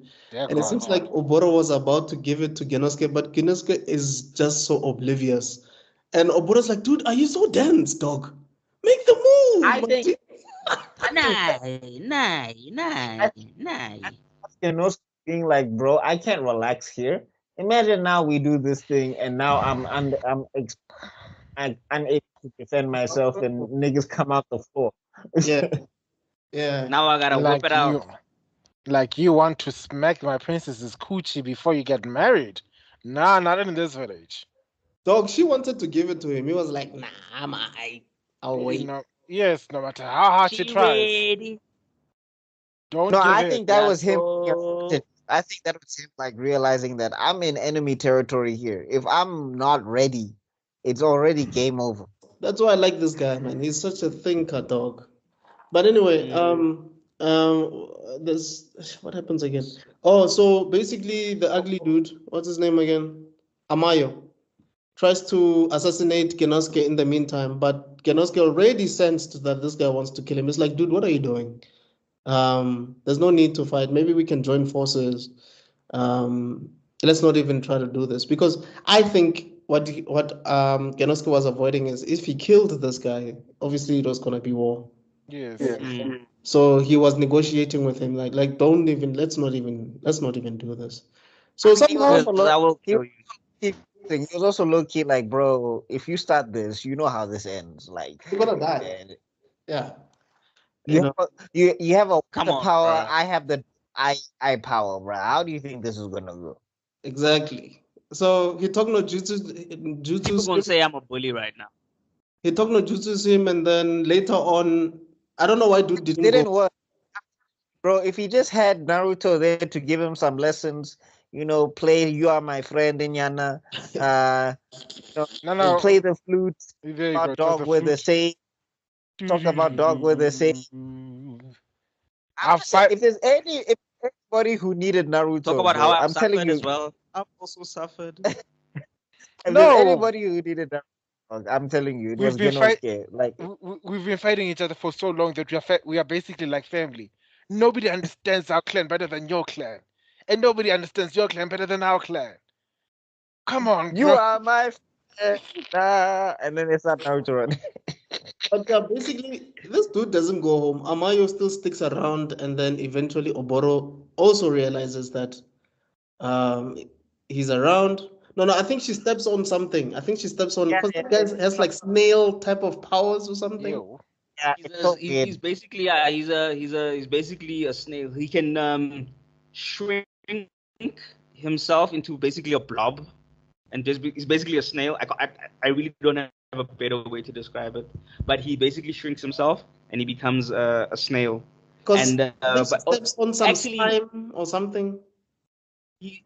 Actually, I think the most disgusting way to describe it, he basically becomes human flame, because he can maneuver. But picture a snail at his phlegm. Yeah, he becomes a phlegm snail. Why does it have to be so disgusting? It's Basilisk, brother. This is 2000s anime. Some of these powers are nasty, man. Some of these powers are Oh nasty. I mean, God! I think she steps on some like his slime or something. I don't know. And yeah, she And steps I'm on his slime, that's when and she it triggers. shows that Yeah, then she something's wraps. up. So She you wraps want it. to ask how did some of these guys get on the team? I really want to know. Like, what was that audition process like? Now I think it's like nepotism. your Like parents. one Yeah, guy it's stretching, nepotism. like Like one stretching. your parents were part of this team, so they made you, and then now by default you're here. I think some of Because like Antoine I was think blowing like nepotism, bro. because I'm saying the other guy was blowing hurricanes. This one is a hair thing in Yana. Other one is stretchy in Yana. This one has got like some dope butterfly things. When are you a slug? Like dog, how do you like? I wonder, do they get bullied by the other ninjas? It's like, look at this slug looking old slug face. Look at this. Let's pour some salt in him. Let's pour some salt in him. Look at him. Look at him. Look at him. Look at him. Look at him go. Yeah. Oh no. When she steps on he was trying to follow. He was trying to go kill Ganeska. So that's when she finds him following Ganeska when she steps on the slide. She puts Amayo, and then she them puts two the eyes together on very him. quickly. And then she puts the eyes on him. Yeah, like she was very upset, and then obviously he becomes weak, and then she begs And for. just FYI, sorry, before this thing, Oboro's eyes, she can't turn them on or off. They're just forever on. So if she looks at you, and you do a ninjutsu, it will die. It will not happen. So if you like flame guy and you're just chilling and you're not doing anything, fine. But the moment you try to release the flame, it won't work. So her power is forever on. So she's like the anti-ninja. No wonder she's so useless. She's like her power is forever on, and that's also another thing about her. She literally can't control it. So most eye things you can be able to switch them on and off. She can't. So that's why hers is forever on. I feel like nobody prepared her for anything. I feel like all these people who were supposed to prepare. No, remember her grandmother even tried to take her to training. That's why I say like she's got no hands. Like she can't wield a shuriken, she can't wield a kunai, she can't wield a sword, she can't wield a bow staff. She can't even run without falling. I'm saying, I wonder what happened. Like I'm saying, if I was the grandmother, I would definitely be considering an alliance after that. If I'm watching the next head of the clan falling over, I'm like, maybe it's time to pack this up, guys. Where are all the male heirs of this family? I was like, I don't think they're there. Hey man, you at least what produce. I'll be like, baby, one of your sisters useless. So I think that's it for episode 4, nah? I need you to go. Like, I don't care. Latama Hoshar Hillbrow. Get busy. I think she's the only child because there's no other family member. There's ever a time to pack it up. That would be the time. There's a lot of only kids here. I think only Simon and Oki are the only brother and sister pair in here. God. The rest of everyone is always just an only child. Mm.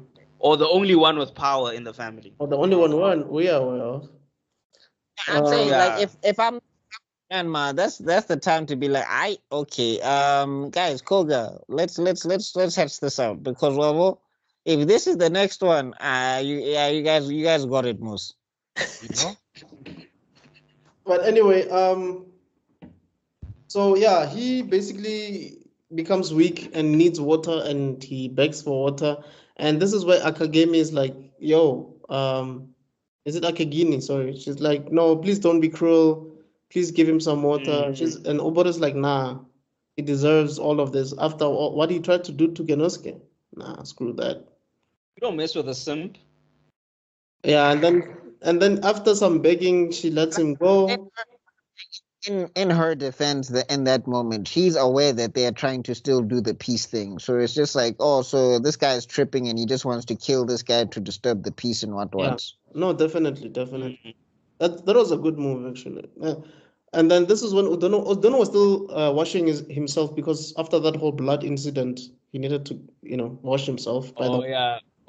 Oh yes. I mean, when oozing blood and everything, when she's upset, that was kind of on the nose for me. I was like, that has to be her power, really? Yeah, it's messed up. And, I don't want to battle anybody on their time of the month either. Oh, I did not say that. Oh. See, it was Wow. You went there. I have to schedule this one for prime time. Like, this cannot play during the day. Like, I cannot allow this. Did you see my disclaimer design now? I make sure that people can read it. No, I didn't see it. My name is Zuko. Buckmaster said that. Yeah. I'm not with him. We not just see O'Donnell grab full on the chesticles, and now we're playing this game. But anyway, so Yeah. O'Donnell sees this ugly guy. What's his name again? Mayo. Amaya. Yeah, And, I think so. Amaya's looking for water, and he's like, "Nah, bro, I ain't giving you no water, man. What's happening? What's going on?" But Kogas, you guys are just taking consistent L's. Why are you guys not like, bro? You literally held him over the water. No, but saying, remember, the Kogas are still at peace. Yeah, they don't know the information. Remember, they don't know them. So these guys. So when the sparring and everything is happening, they just thinking it's just sparring and we just having a little fun, whatever. But at this point, Udono's like, he put 2 and 2 together that this guy tried to murder Genosuke. So I'm like, for me, I'm like, dog, why are you asking questions? Like, you close that chapter right then and there. That's true. Because he's trying to figure. But you know what I've also noticed about these 4 episodes?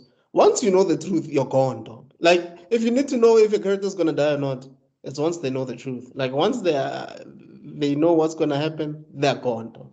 Once they tell you the plot, what's actually this? You're not gonna make it. It's your time. Goodbye.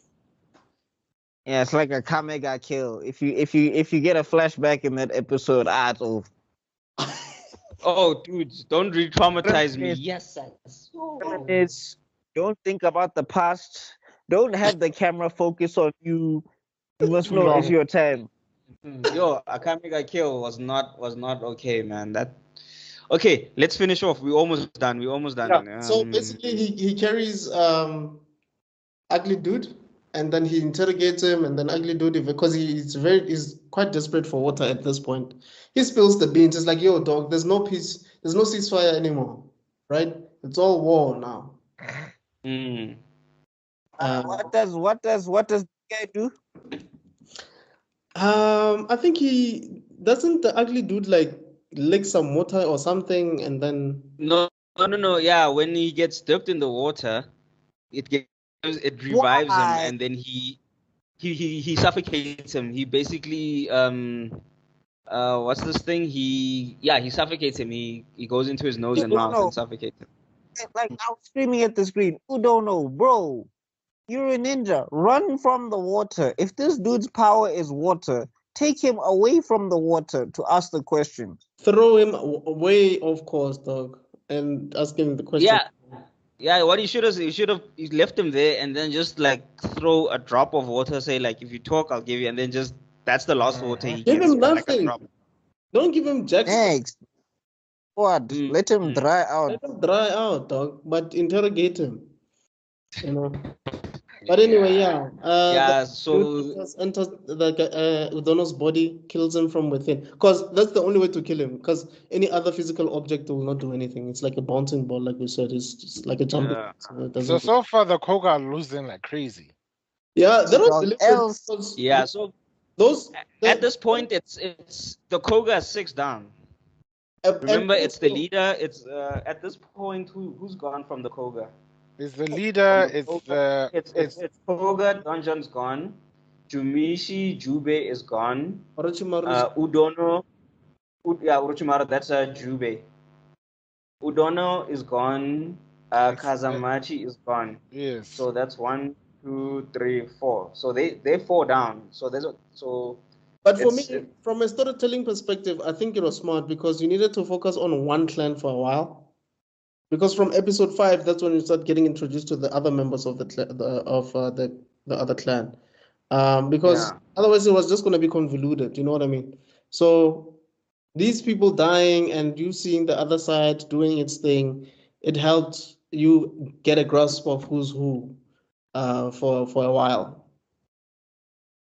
In my opinion. Yeah, and also because there's such a lot of info happening, because they kept it just on these guys, the info managed to like sit with you. Yeah. Jumping and jumping and jumping, you're like kana keman kana keman kana, and then so because they were like eager, you're like, oh okay, eager saw 1, eager 2, eager 3. Yeah. But So yeah, that's the end of episode. that's the end of episode 4. That's basically Basically the warm up. yeah, 20 episodes left. This group can talk about 4 episodes for 4 hours. I feel red for somebody's reading us for filth. I don't know why. Only us, ne? 4 You know what the episodes. worst part is? Myself and Kim are doing this partially from memory, partially from like rewatching some stuff. I think only Buckmeister is the one who's actually doing it from literally having watched. And No, you are before as well. But Master has seen it before. yeah, but I get he watched it. He rewatched these episodes. I watched some episodes, yeah. I watched up until episode 4. I'm the guy who's being introduced to these things. That's why I'm going page to page, like, oh, Wait, so you've you never killed seen you? this thing at all, bro? Ever. No, develop. Please check it out, though. From what are you describing? There's so many disgusting things. I'm going to be like, oh, skip. Okay. Trust me, you will like it. I think from a No, trust me. from a Like, storytelling. I'm sorry, I enjoyed it, man. Yeah, I found it right. I'll I give saw it a like it watch. was like ranked a 7 on IMDb, and I was like, yeah, that's about right. it's like what? Like a 7. Oh, we need to also talk about these fodder ass ninja when the eager come through, because I was just like, Koga, who are you? Who's training these people? Like, it's the, Well, it's the same ninja. It's like when Batman rocked We'll up talk in about that Ninja in the Academy. episode then. was that in episode 4? This is when Tenzin and them arrived, no? I'm saying No, it's that's the next episode. not the next one. Oh, is it? When Tenzin are Yeah, You're right. Sorry. yeah. because remember, the episode ends with Udono dying. Yeah. Yeah. You're right. All right. So I'll keep it. But when I started it, I was just like, bro, it's like the same guys when Batman rocked up in ninja school, and he was just rocking all of these ninjas, and I'll just be looking at the master like, What do you guys what for? Like, What what are is you teaching? what are you paying this master for? Like, you know, But guys, remember, hey, there's ninjas and then there's henchmen ninjas. So the henchmen ninjas are always getting their ass kicked. you gotta ask questions. I gotta be like, time out. Master, where's Alangmo? why? What am I? Dog, imagine you've been training for 5 years. Batman comes whoop your ass after he just arrived. dog, Gangan. Was and you three. just earned your black belt. Entire life, dog. Your entire life, like you've been here. I would leave. Like You- you will not teach me anything, master. You are just wasting my time. I'd actually ask I Batman. think it's bad Stuff. the movie, bro. Check the comics. In the comics, these niggas be losing to 11-year-olds. Damian Wayne. Damien. Yeah. And Damien hands it to them same. But Damien had the DNA though. At least Damien, you can make dog, an excuse for him. I mean, he's DNA, still dog. He's 11. still and 11. it's still- He's still 11. No. Dog. That's It's what I'm like, saying. Like he's still 11. It's still BS. But at least you can. He's got nice plot armor. He's got the DNA of Batman. He's got the DNA of Ra's al Ghul and Talia al Ghul. You know, Okay, Why then is he please. white? That is the question. Okay. No, but I'm just saying. I even look at race and I'm like, dog, what are you teaching us? How is your 11-year-old like you were calling us to be like, I'm disappointed in you. I'm disappointed in you. What training did you give me? Like, if I'm getting waxed by an 11-year-old, we were not doing anything. Speak up, Grandpa. What did you teach me? What are you teaching us? Because I think he even in one of the DC movies, he even goes up against That's who's the guy? Deathstroke. And I mean, Deathstroke's been in the game. He's got it. I mean, he no, loses to Deathstroke, but he still put up a fight no, against no, Deathstroke. no, no. Damien in his movie, he beat Deathstroke. Now that's Is why it? I don't like those Son of Batman and In those Son of movies He where beat Damon beats Deathstroke. Dick Grayson like it's nothing. I'm like, no, No, he beat Deathstroke definitively, and I was like, "Here, how, Sway?" I don't like those Yeah. movies. No. Okay. Anyway, Hey, guys. Anyway, guys, ten thank you Guys, so much for before past checking my out. bedtime, yo. Thank you so much for checking out this episode. We will do more episodes in the future. Hopefully, Pila will join us. Like Buckminster was saying, these are only 4 episodes, and we went this long. this talking about characters. But I am proud of ourselves. We didn't tangent. We did tangent as well, but if we were tangent the way we usually tangent, this would have been 3 hours. True. That's true. That's true.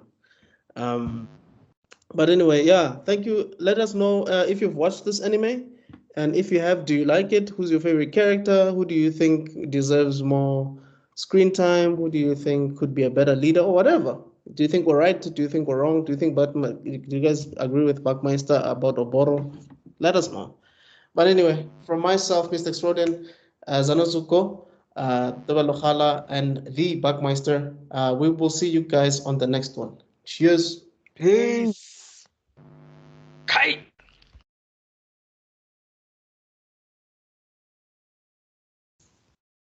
What is up, everybody? This is Mr. Sordin back with yet another video. This is Africa is Next podcast. I'm not alone as usual. I'm with Buckmeister Cool. I'm with Tebalohala. I'm with Zanozu Go. Yeah, Pila couldn't join us, unfortunately, but I'm sure he'll join us for the next one.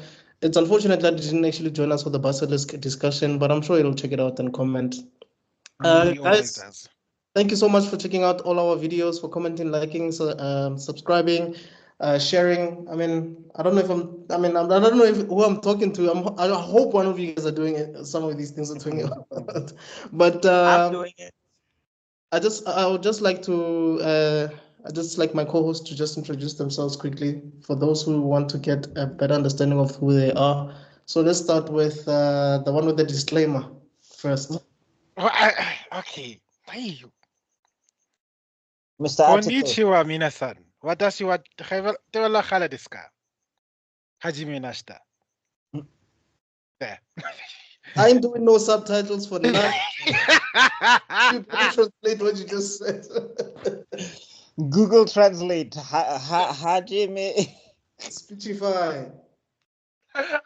Okay. Oh no. You guys can hear me, right? It's not me. I can hear you. I think it's him. Oh, okay. Podcast. These guys are my wonderful guests there. Sorry, Mr. Color, you're cutting My out. buffering. Yeah, you're buffering. You might have I to need start to check over. this. No? Did I just go buffering again? Yes, Yes, you you did. did. Oh, hey. Can you guys hear me now? I Ivo. can hear you. Okay, I was saying I'm Tebalohala from KC Media, where we have a podcast, we have a geek, we have the Geek Spot, we have a Geek Armada, which is coming up. Yay! Please, once again, I'm honored to be a guest here. Spread us. Okay, I can't use my usual catchphrase, but keep talking about this channel. This channel is awesome, guys. We love you. Take it away. I thought you changed it. He did. He probably forgot that he changed it. I did change it, but it's still spicy. That's Oh, true. okay. It's less spicy. It's PG-13. That one is Then we have PG-13. Buckmeister Cool. What is up, everybody? In Extraordinary, it's your boy Buckmeister Cool, twice the nice that you are used to. Sharp Blamson. You can check me out on Meister Geek Media, Buckmeister Cool Reacts, and all of that good stuff. Recast the Chala campaign going across all my social medias and everything, and all of that good stuff. Please check me out on TikTok. Let's help Congo, and yeah, let's talk some Basilisk. And we have Zanozuko. Dumelang bagaetso lebitso la ka ke Zanozuko ngwana ga Mlambo ba mpitsa Cortezi ko di social media ha o mpatla o bone dipuo tsa ka tse di tsenwang o tlang thola teng.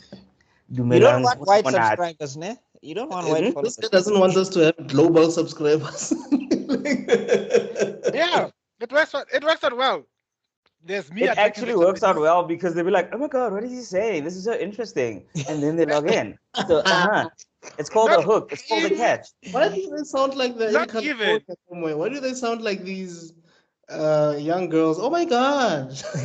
Munna, like, you know, we've had 3 languages in this one show, Chief. Exactly. Like, they're attracting all the one. I just attracted the Japanese. If they reply in Japanese, you're gonna have to reply back, bro. I'm not gonna reply to no Japanese comments, dog. Translate fela mo. Like Google Translate tla shapa so.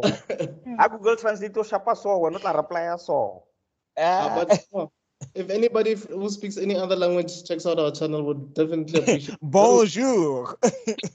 That would be so awesome. All right. Bonsoir, mon ami. What? Ow, show off. Ni hao ma, she ni. Anyway, yeah. Okay, I've got a friend from Mauritius. So bonsoir, Gareth. Oh yeah, does he check out the stuff? Oh, absolutely. Oh, shout out to Gareth. Hey, bonsoir, Gareth. Bonsoir. Anyway, so yeah, as I was saying, we're gonna be continuing with Basilisk. I believe we did the first 4 episodes last time. Yep. Yeah, So now we we're doing episode 5 until episode 20. Is it 24? Yeah, 24. So Wait, are we gonna do the whole thing? well, we don't have to do breakdown by breakdown because it kind of like the setup is there and then it just kind of starts going after that. Like they just start knocking people off left and right.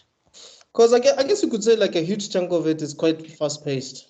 It just slows down like at the end. It slows down from about episode 15, I think, or 14, something like that. Yeah, because then you get some of the backstory, some of the Give me a moment. But some of those episodes kind of felt like filler, even though it wasn't filler, but it sort of felt like filler. Well, I think the thing is that the writer had to say, I have to actually show these people being people because I'm knocking all of these characters off left and right, and I am guessing nobody really cares about who these guys are. So I do something. Necessary filler. Pardon? It was necessary filler. Yeah, it was. I would say that. Just give me a second, because I keep forgetting these people's names, man. Same. Which one? Just go back to the chat, bruh. The big dude who was killed by Tenzin. Gilbu. Gilbu. Yeah, that's for me, hard. his backstory for me was quite relevant because it actually makes you understand why his beef is so personal, you know. But I mean, also at the same time, you get to see through his fight that he basically did what was done to him, and it's just like, Chief, I think you need to let this thing go. What do you mean he did what was done to him? So remember when they're fighting? I mean, okay, so I guess we just need to quickly talk about. So who it's basically the Eagle were winning big time. Yeah. And then they capture that girl Okoi or whatever her name is, the chick who has the vampire powers. I think she's the one that stood out for me the most, even the first time I saw it, because I was like, oh, what a weird power that is. But at the same time, what kind of dumbass people are you? You see, okay. So let me not interrupt. Okay, I remain calm. I think Bakasta was still saying so. Yeah. Well, anyway, yeah. So she gets Gum guy Gomu Gomu no. She gets him out of here. Was I happy or what? Oh, the butternut man. Butternut. I was like, die. Shine. So. What? Shine. What did butternut guy do to you? What did he do to you, dog? The way he was so happy snapping that Koga ninja's neck at the beginning of the massacre, I was like, you know what? That poor guy didn't have. Everybody's wild in this. Though, So wait, honestly. are you Team Koga? I'm neither of them because they're all dumb. But still, No, well, I'm actually Team Koga just for same here. for Genosuke and for the fact that Tenzin is a creep. Good Yeah. God. On the matter of Tenzin, why did none of y'all tell me? Dog, I forgot, dog. I also forgot completely. You forgot what? The only thing I remembered about Tenzin was that he's basically the mastermind, but also that he was in love with Oboro. But some of those things, Love is a I don't. strong word. That wasn't love.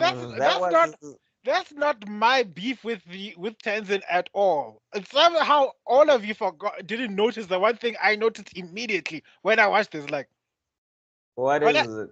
when I heard him speak, it's like Machigainai, Aizen Summer. Oh, that's the same voice actor. Oh, is that? That bastard Aizen. Oh, I didn't pick it up. I could detect that voice from the pits of hell. imagine. Were you watching the sub? I was watching the sub. Yes. Imagine this guy. He wakes up and he's just like Bankai. I know. And everybody's like, "Yo, it's the wrong show, my guy." I don't know. It's like I can see your powerful eyes, Genosuke, but according to my Kyoka Suigutsu, you have no. I mean, sorry. Oh, you see, I was there when you were born, and I noticed that you have your eyes, so I crafted it such that this would be the outcome, and you would not be. It was all in my plan. It was all part of my design. But you know, if you think about this whole story, he is Aizen, actually. It was Tenzin's plan all along. I know. This is Aizen, and he's so sneaky, and he's plotting, and he is such a. Ooh, God! I look forward to seeing him die. I won't lie. Well, I mean, we are gonna. I don't know. Should we spoil it? I mean, we are talking all of the episode. Anyway, we'll get to. We are spoiling it anyway. We'll get to him when we get to him. So then, hair guy kills the Okoi girl, which that was kind of rough. Is that her name? Yeah, Okoi. Yeah, the vampire with the Okoi. Yeah, Okoi was hypersexualized, though. Hey. Oof. Which I think everybody was. Oof. No. There's no one. There is no one from my department that can say, "Oh my God." Okay. No one. All the women. Let me say all the women. No, but remember also basically Okoi's power, because of her power. I think that's why also it was so hyper. Yeah. No, I mean, there's another chick who also has a thing, and then also the blood chick. I forget. Akagino. There we go. Yeah. Also, when she uses her powers, even the one who loves. No, but remember her power basically. No, but to be fair, Gyobu literally has to be naked to use his power. So. Oh yeah, that's true. But he has to be butt naked though. Yeah, bro was free willing it. And I found people out there in front of people, just in front of strangers, dog. He's a ninja. You think he cares? He's pointing at Tenzin. I'm gonna kill you. Imagine someone threatening you, but like, yo, what the hell? You know. Hey, but if he sinks into the ground, my dog, like it's over, dog. It's over. But anyway, so then hair guy gets that girl out of there, which that was a bit of a rough one for me to see, just because it was just like she was captured. And also the Koga weren't really beefing until it was too late. Like they were trying to honor the pact, and then these guys were like, "Yeah, nah." But remember, they found out late because No, the ego was sneaky about it. That's what I'm saying. So it was kind of just like, the Koga were not ready for what was happening here. Which brings me to the point of if the Koga when they're fully aware of what's going on, none of these other ninjas would have survived. It seems like the Koga were the more overpowered of the group because wow. Oh no, Genosuke himself would have sorted out the whole ego. Genosuke alone, dog. Oh, him and his uncle actually. Yeah, him and his uncle would have wiped them off the face of the earth, bro. So and then what's this? After the hair guy, then Genosuke does that thing where he makes all those ninjas kill themselves, and basically he walks out. It was kind of boss. It was boss, and he was walking out, and then Oh wait, we forgot. Garrot wire guy died, right? oh right, yeah, got And choked then by Yashamaru. Didn't he get blinded first and then he died? No, that's Koshiro. Koshiro was the guy Okay. who got blinded. Yashamaru was the one who got choked out by Gyobu. Like I said, I was blitzing through the yes, episodes. so Oh, that okay. he Yeah, because dies. basically, who's the other guy? He pretended to be Tenzin or something. Simon. Kisaragi. Yeah, Simon. Kisaragi Simon. Simon. And that's what I wanted to highlight. Like, girl, even your snake was saying, "Watch out!" And like, no, I'm so sorry. This dumb pet. How are you, bae? How are you doing? It's Just like, beat you by accident. Right. Wait, Dude. wait, was that when they when they blinded Genosuke? before. No, No, before. the blind Genosuke. Remember Simon pretended to be after Simon killed. Oh, right. No, well, after Gyobu killed him, Simon pretended to be Yashamaru, went to Yes. Yashamaru's thing. Oh, and Yeah. the snake. Oh, Like, yeah. everything was warning you, girl. I thought you'd have figured it out when I thought like she knew when she saw that butterfly flying towards her and he saw the dead Yes. one. It's like, oh, she knows. And then when she said like, oh, she's gonna kill him. She knows that it ain't him. It's a big switcheroo, but somehow she figured it out. Nope. But you know And what? she's a Hey, dog, ninja. she was She's supposed to blinded. have a little bit awareness. Like I, as No, a I think the ninja, thing is one like of your this, biggest thing you need to have is yeah, awareness. So for you to be so in love that you are Tom's ish. no, but I'm You know saying what? like Men are the heel, guys. Men are the heel. You know how I saw it? I saw it as I think she innately knew the truth, but she was so in denial that she wanted to. yeah, because I mean she just heard this guy died, so she's obviously Yeah. saying to Then all herself, of a "Look, sudden, whoever is this, it really you? and yeah, then the disgusting leech guy. He walks into a room and he sees Poontang flashing right in front of him, and the And first it thing just he goes. thinks, and the first thing he decides, I'm gonna hit that. Wouldn't you be suspicious? Yeah, that's a good You question. are a no, ninja for crying out loud. But the other thing is they don't like the thing is though is that the Iga don't know what the Koga can do. They had no idea she was a vampire lady. But still, walk into a room and But they see both don't know what the other guys can do. Yeah, No, I'm saying the Koga have some information. That's why she let them capture her because it was just like, okay, they clearly know what I can't. They clearly know I can't do anything. So let me pretend, and then But I'm saying like the Iga because like that was Tenzin's whole thing is trying to find out what everybody can do, so he can beat them. Huh? Pella, that's why he said nobody must attack Genosuke and then the hair guy, I forget his name, and bushy hair guy and eyebrows. The homeboy with Gomu no, he was like everybody must attack and like Tenzin's like, bro, are you in? You don't know what this guy can do, and then That guy actually has beef with Tenzin. Like, I mean, there's even moments where he's like, "Why should I listen to Tenzin? Like, who made him? Like, who made him the leader, leader? Like, what's your problem, dude? This guy is so effective. He managed to like kill like and then people in a few days. the other question that comes to mind is that you said summon the clan, and those are all your ninja. Those are all the available ninja you had to launch an attack against Konosuke. I think the more I look at it objectively, here's my other thing. Do none of them have special abilities? Because if I'm a regular ass ninja, I'm not attacking people with powers. The leader, no, screw that. The other issue was just that just how few of the ninja were available. The other clan had a literal army of ninja in the by the gates, by the walls, by the walls, and then this is what I don't understand about the Eagle clan. The universe has been telling you that you need to give this up. I'm sorry. The universe has been telling you guys like already your army has been is swag. Already your army there's no army compared to how many the Koga have. Yeah, so already. But even in the past when they got invaded, there were like fewer people of the Iga than the Koga, if I remember correctly. And I like the way they give the story that they ambushed us back in the day, 400 bloody years ago. Yeah. they ambushed us, and we still have beef. We need to finish this beef. But I don't understand this 400 years ago thing. Are you telling me that the old man and the old No, they're lady? not 400. They're not Yeah. 400. That No, ambush. That happened like 100 years ago, I think. Not No, four. like maybe 90, because they're like 90 years old or whatever. Yeah. And they keep The guy who's immortal is Tenzin. Tenzin, yeah. Yeah. he was And there. The first ambush. he was there.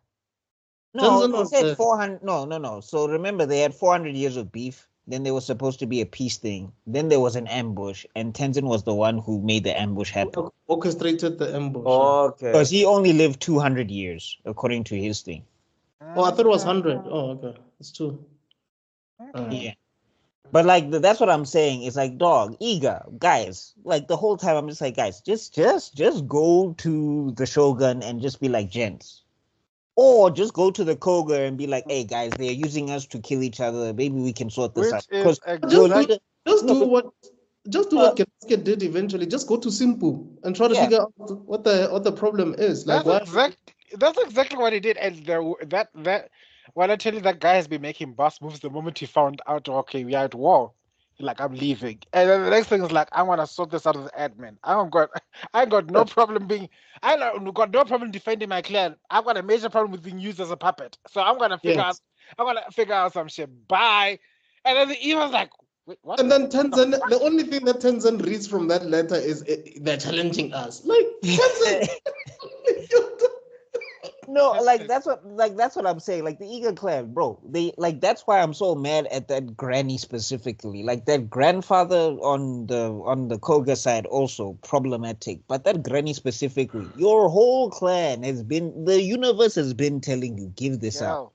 Your daughter, or I mean your granddaughter, she can barely serve tea without falling over her feet. And now she's gonna be the leader.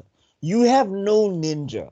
Like, you should be seeking peace. Already, it's like, as soon as you check out, it's going to be left to Oboro. Oboro can barely defend herself at all. The training has not worked. Now, you want to continue. Like she's more loyal to Genosuke than her own clan, dog. You are so pissed. But I'm saying, like, the thing is also, she realizes the situation. She's like, we're outmatched here. The way she's... Like, Oboro has been saying, we're outmatched here. Nobody's listening. The way I literally screamed, you stupid bitch. The one is like, girl, the guy says, look at Genosuke. You can cancel that eye jutsu out while this guy makes a whirlwind. No, I love my man. No, but at the same time, but I'm saying at the same time, Oboro's like, why are we? Why? They at that point they gave her the truth. Like, here's the law. Here's what happened. No, but then she's even like, but bro, if you just told me, like, if my dad came to me the other day and he's like, yeah, you see this other family, we have problems with them. What happened? We just have problems. You must have problems with me. No, Dad. No. You have to tell me why. Whose side are you on? Are you on our family side? Like, because the other thing is, Genosuke just found out 2 of his people died, and what did he do? He was leaving. He wasn't attacking nobody. He like, the reason Oboro was on his side is because bro found out 2 of his people died, and he didn't retaliate immediately. He even Ibile told 2 of his guys who wanted revenge then and there, we are not fighting, we are going. They want to pull up. He knew that if he was to retaliate, it was going to create a bigger issue, because as the leader, he's declaring war. The series would have finished right there. No, the series would have ended right there and there. No, but despite that, think about it from a leader's point of view. If you attack as the leader, what you're basically saying is, the entire clan is attacking. And because the entire clan is attacking. But he was attacked. But you shouldn't do that. You shouldn't do that if your intention is to maintain peace, right? There you go. That's One, 2, the whole thing is that he needed to find, because he also, Genosuke is like sharp like this, so he knows there's something else going on behind the scenes here. Right. So he needs to find out what's happening first before he can start making moves, which is why I'm just like, the Iga are tripping in my opinion, because I'm like, the guy who could wipe you off the map right now, he's just deciding to go. But so I'm like, Oboro in a sense, because even Koshiro, Wind Guy, he said it, like, if she didn't intervene, bro would have wiped them all out then and there. Yeah. That's true. Look Actually, at me. he also realized that he could have been killed off. Actually, Genosuke, I think he threw his punches. I don't know how to put it into. He held his punches. You mean not been through? Sorry, yeah, he held. Yeah, he held his punch because he could have killed him. What I Because like, if you remember on the scroll, he still mentioned that guy as being alive. because he knew Instead of full saying, well it didn't kill him. Yeah, He knew full well it didn't kill him. It's like, I could kill you, but I don't want to. exactly. But those underlegs for them, that last one, imagine cutting your own head off. But why? Damn! It's like the guys who fight It's like the guys who fight Kenshiro. Like you just saw somebody poke his shoulder. You just saw Kenshiro poke this guy's shoulder, and his brain exploded. Why are you trying to fight this guy? I'm out. Mario emotion, though. Like Kenshiro will poke your knee and your eyeball will explode. And now you still want to fight him. Same deal here. You just saw him wipe out 50 dudes. He didn't move a muscle. He just looked at them. Now, when are you want to come with your sword? Nah, I'm out. Yeah, but remember that's henchman. That's henchman plot. Henchmen will always forever go in.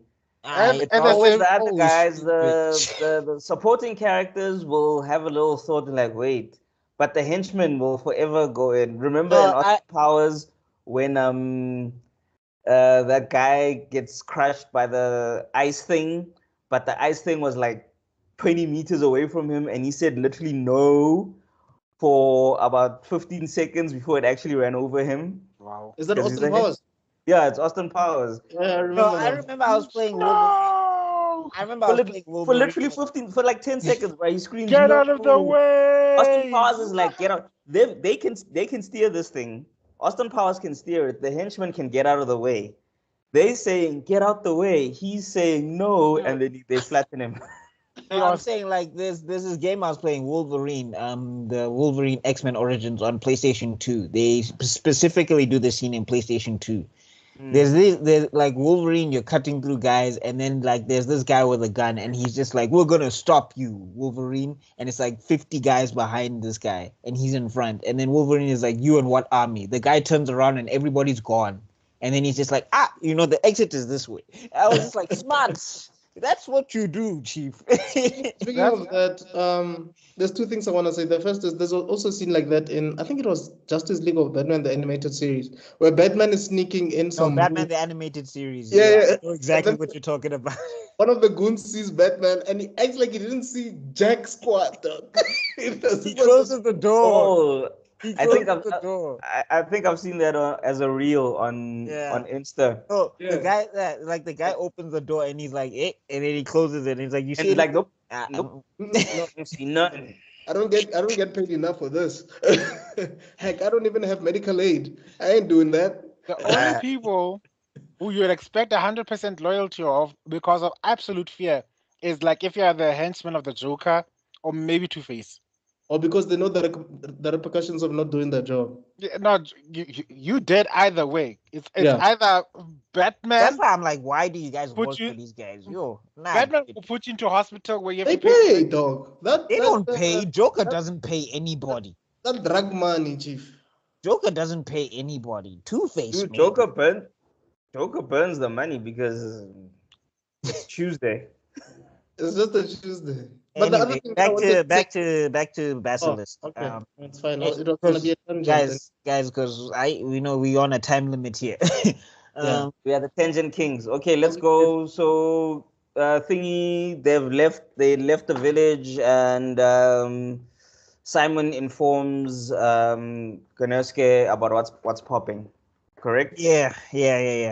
No, I mean they informed them before, and then that's when they walk out. And then that's when that whole scene goes down. And then after that, what's this? That's when the chick with the poison body, like she tries to throw herself at Genosuke, and Genosuke is like, okay, you tripping and you're actually poison. And she's like, I wanted to die with you, and you're just like, hey, what?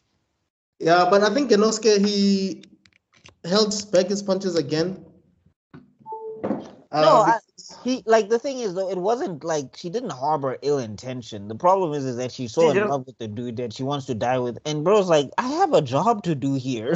What is wrong with you? I am the she basically leader. wants her cheeks clapped, dog. But she can't because she's poison or whatever. Yeah, You gotta take that L, baby. I'm sorry. it's crazy, dog. But that's a crazy power, dude. Imagine like the dude who claps you dies. Like what? You're reminding me of Ninja Scroll, the movie. Yeah, it's basically the same thing. That lady, the main chick from Ninja Scroll, she kind of like has the same powers in a way. Like Yeah. once she exhales or something, and No, literally, Yeah. once you touch it, you start dying. And in the movie that is the movie I watched, Ninja Scroll, they said now the only way you can cure this guy because the main hero was poisoned for some reason. The only way you can cure that poison with is another poison, and the only poison he suggested was for you to give up your poontang. So that's how she died. She died getting dick from the main hero. yeah, that's hectic. But I yeah, didn't know that. Wait, I what? need to- wait, you guys I haven't need- watched I need- Ninja Scroll? No, I started Ninja Scroll, but I never finished it. The I movie, haven't watched It's it. not the series, the movie. the movie. Oh, okay. No, I haven't seen the movie. And I then haven't seen it. we need to review the movie then. Ooh, sorry for the spoilers, I It's guess. really good. No, it was Ninja Scroll. It's the 90s, and like I was like, there's no way she's making it. I know something's gonna take her out, or something's gonna take the main hero out. Like the 90s had a thing for killing main characters. They didn't care. It was a tragedy. It It was is times two- of 2000, Just like this. 2000s, this- yeah, 2000s is this- when Naruto this came is- around and everybody was like, yay! This is like 2000s, I think 2000s, but still, this is a tragedy of note. No, you it's know? like it got popular in the 90s via the manga, so of course. Like I know Naruto is 1998, 1999, but that's when people started entering like the action hero phase. Like America was just leaving the action hero phase, and anime started entering the action hero phase. Yeah, thanks to Dragon Ball, and you just mentioned it now. Kenshiro, what's it called again? Fist of the North Star, yeah. Yeah. So Yeah, I dare you to kill that guy. He'll poke. is it Gaimon that we were talking about? Yeah. The old guy. He doesn't go to Sanpu with the rest of the team because he decides that no, I'm going to kill Tenzin. Like I'm going to kill the Iga by myself. That's why he goes to the boat or something, right? Yeah. He decides to go rogue because he's like, this guy is not gonna do it. Genichiro's not gonna do it. So let me just wipe. I mean, that guy? Genosuke. Sorry, Genosuke is not going to do it. So I'm gonna go take them all out by myself on the boat. Which one? The bald guy who can Naked dude, Gilbu. Oh, the nudist. Yeah. It's basically like Kevin 11 in Ben 10. No, he's not. Kevin 11 can absorb powers. This guy can he's like Kitty Pryde, Yes. the X-Men. I was about to say he's like absorbing man from Marvel, but still, that's okay. No, I think he's Kitty Pryde because he like phases in and out and stuff. Okay. But Like, that's remember, just he takes the form of. Yeah, he takes the form of No, whatever. he doesn't. He doesn't take the form. It's just you can see his face when his hand comes out. His hand is normal. So he doesn't like if he's in wood, he becomes. No, like, he doesn't know. Because if he Okay. could do that, and I was him, I'd be carrying like rocks and metal and stuff all the time, just Wait. so blades couldn't hit me. When they were by the wall, didn't he? No, he was in the wall, but all he did was swim through the wall, and then when he came out, he was regular.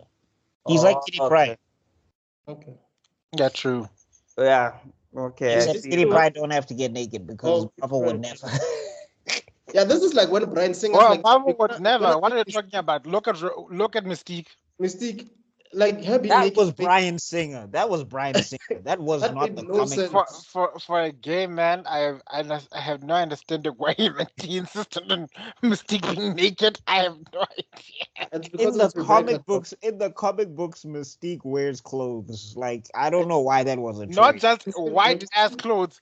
Have you seen how hot Rebecca is? I'm sure he was like, you know what? I think we're just gonna do the naked thing because The nerds will love it and they will Art. flock. art. All right. we're not gonna care about storylines or staying Do true you to know- the comics. We're not gonna use any of the Dude. costumes, but that naked blue lady, yeah. Even her name, you know- Rebecca Romjan Stamos. Ooh. Do you know how hard it was to defend him in the council to keep his gay card? Why did you? Apparently, he kind of sucks. I only received the files later on, and I thought, you know what, disenfranchise him. It's okay. By that time, that's what happens when you don't attend meetings, Stephen. That's exactly what happens when you don't attend meetings.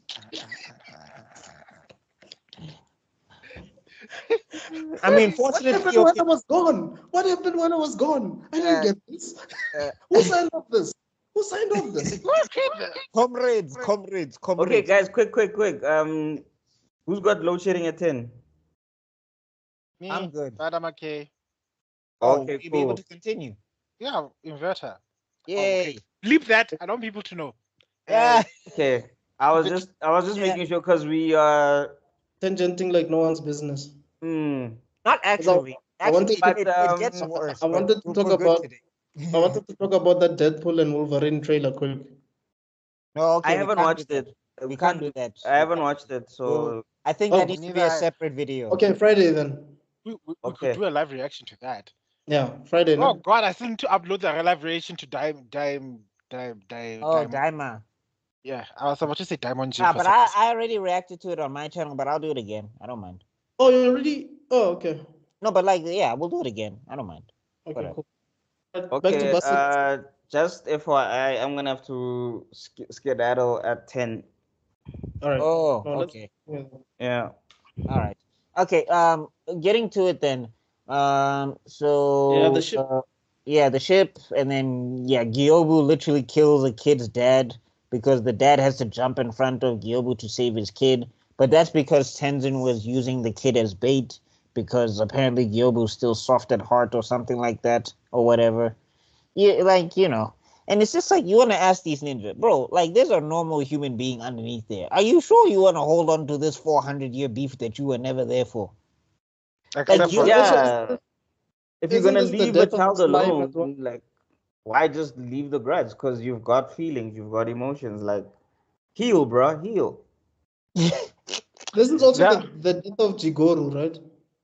Yeah, Jigoro gets thrown into the water, which I don't understand what happened because I thought water was his whole thing. It's salt water. It's salt water. Oh, makes sense.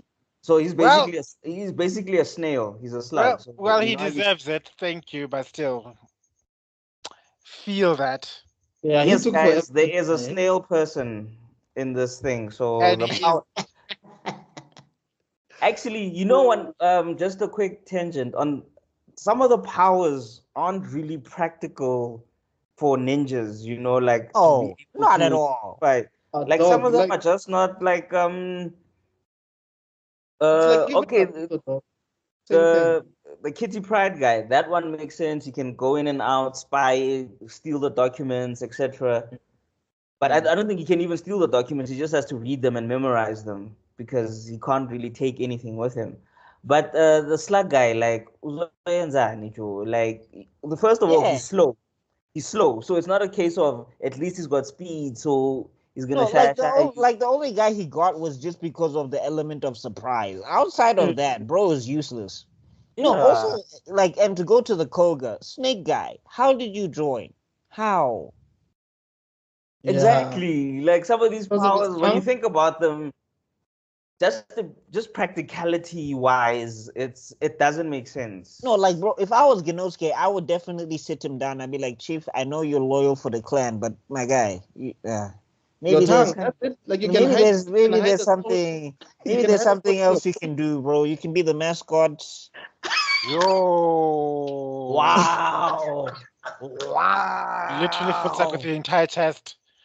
Yo, dog, I would say thanks, but no thanks, dog. That'll be so disrespectful. I'm just saying, mascot. Yo, dog. Mascot. I'm just saying, if the guy's down, like you want to give him something, but I'm just like, bro, you're gonna die out here. I'd like you. He's also like a prophet. I think he has prophecy powers or something, doesn't he? Yeah, he tells fortunes. Snake guy. Yeah. Was it Snake Guy or the uncle? Oh, Jimshi. He was. Yeah, Jimshi, right? No. Then just be the clan's fortune teller, my guy. Like, let me just come to you for fortune. You know what? Backmeister and King Leonidas, same WhatsApp group. Yeah, that's exactly what I was thinking. That's exactly what I was thinking. You can tend to the window. No, humpback dude has an arm. Like he can at least defend himself. Like, bro, he's in a world of magical ninjas, and his magic power is a tongue sword. Dog, to Like, make it some worse, of these guys can't die. Some of these guys have magical butterflies. Other ones can breathe like weird mucus things, and you just got a tongue sword. Like, if you could levitate, if like, bro, you Dog, putting yourself out here for I don't know what. to make it worse, this dude smokes pipe, dog. Like, how do you? How much money did you have? He must have been the group accountant. I'm sorry. He must have been working with all the monies. Like, he was It's all those definitely fortunes rich. he was telling, dog. He was was betting on the definitely lotto rich. numbers, bro. If you can get guys to carry you, dog. No, And but I then bet the I other know thing that I'm I'm saying is like, bro, if you can tell fortunes, tell us this fortune about these eager people. Like, don't be out here. Save your powers. Anyway, Better lotto nemnate. Ushape oka. All this loyalty, like, nah, I don't understand. That's why I could never live in olden days. All this loyalty to who? For what? Don't ask me to defend the president. I'm sorry. Nah, jump out the way of the bullet. No, this president, I'll Say put him in front of the something bullet. No, I'm just saying, as the bullet comes, Issa, oh, he's down. Oh. Sorry, Dewele, you wanted to say something?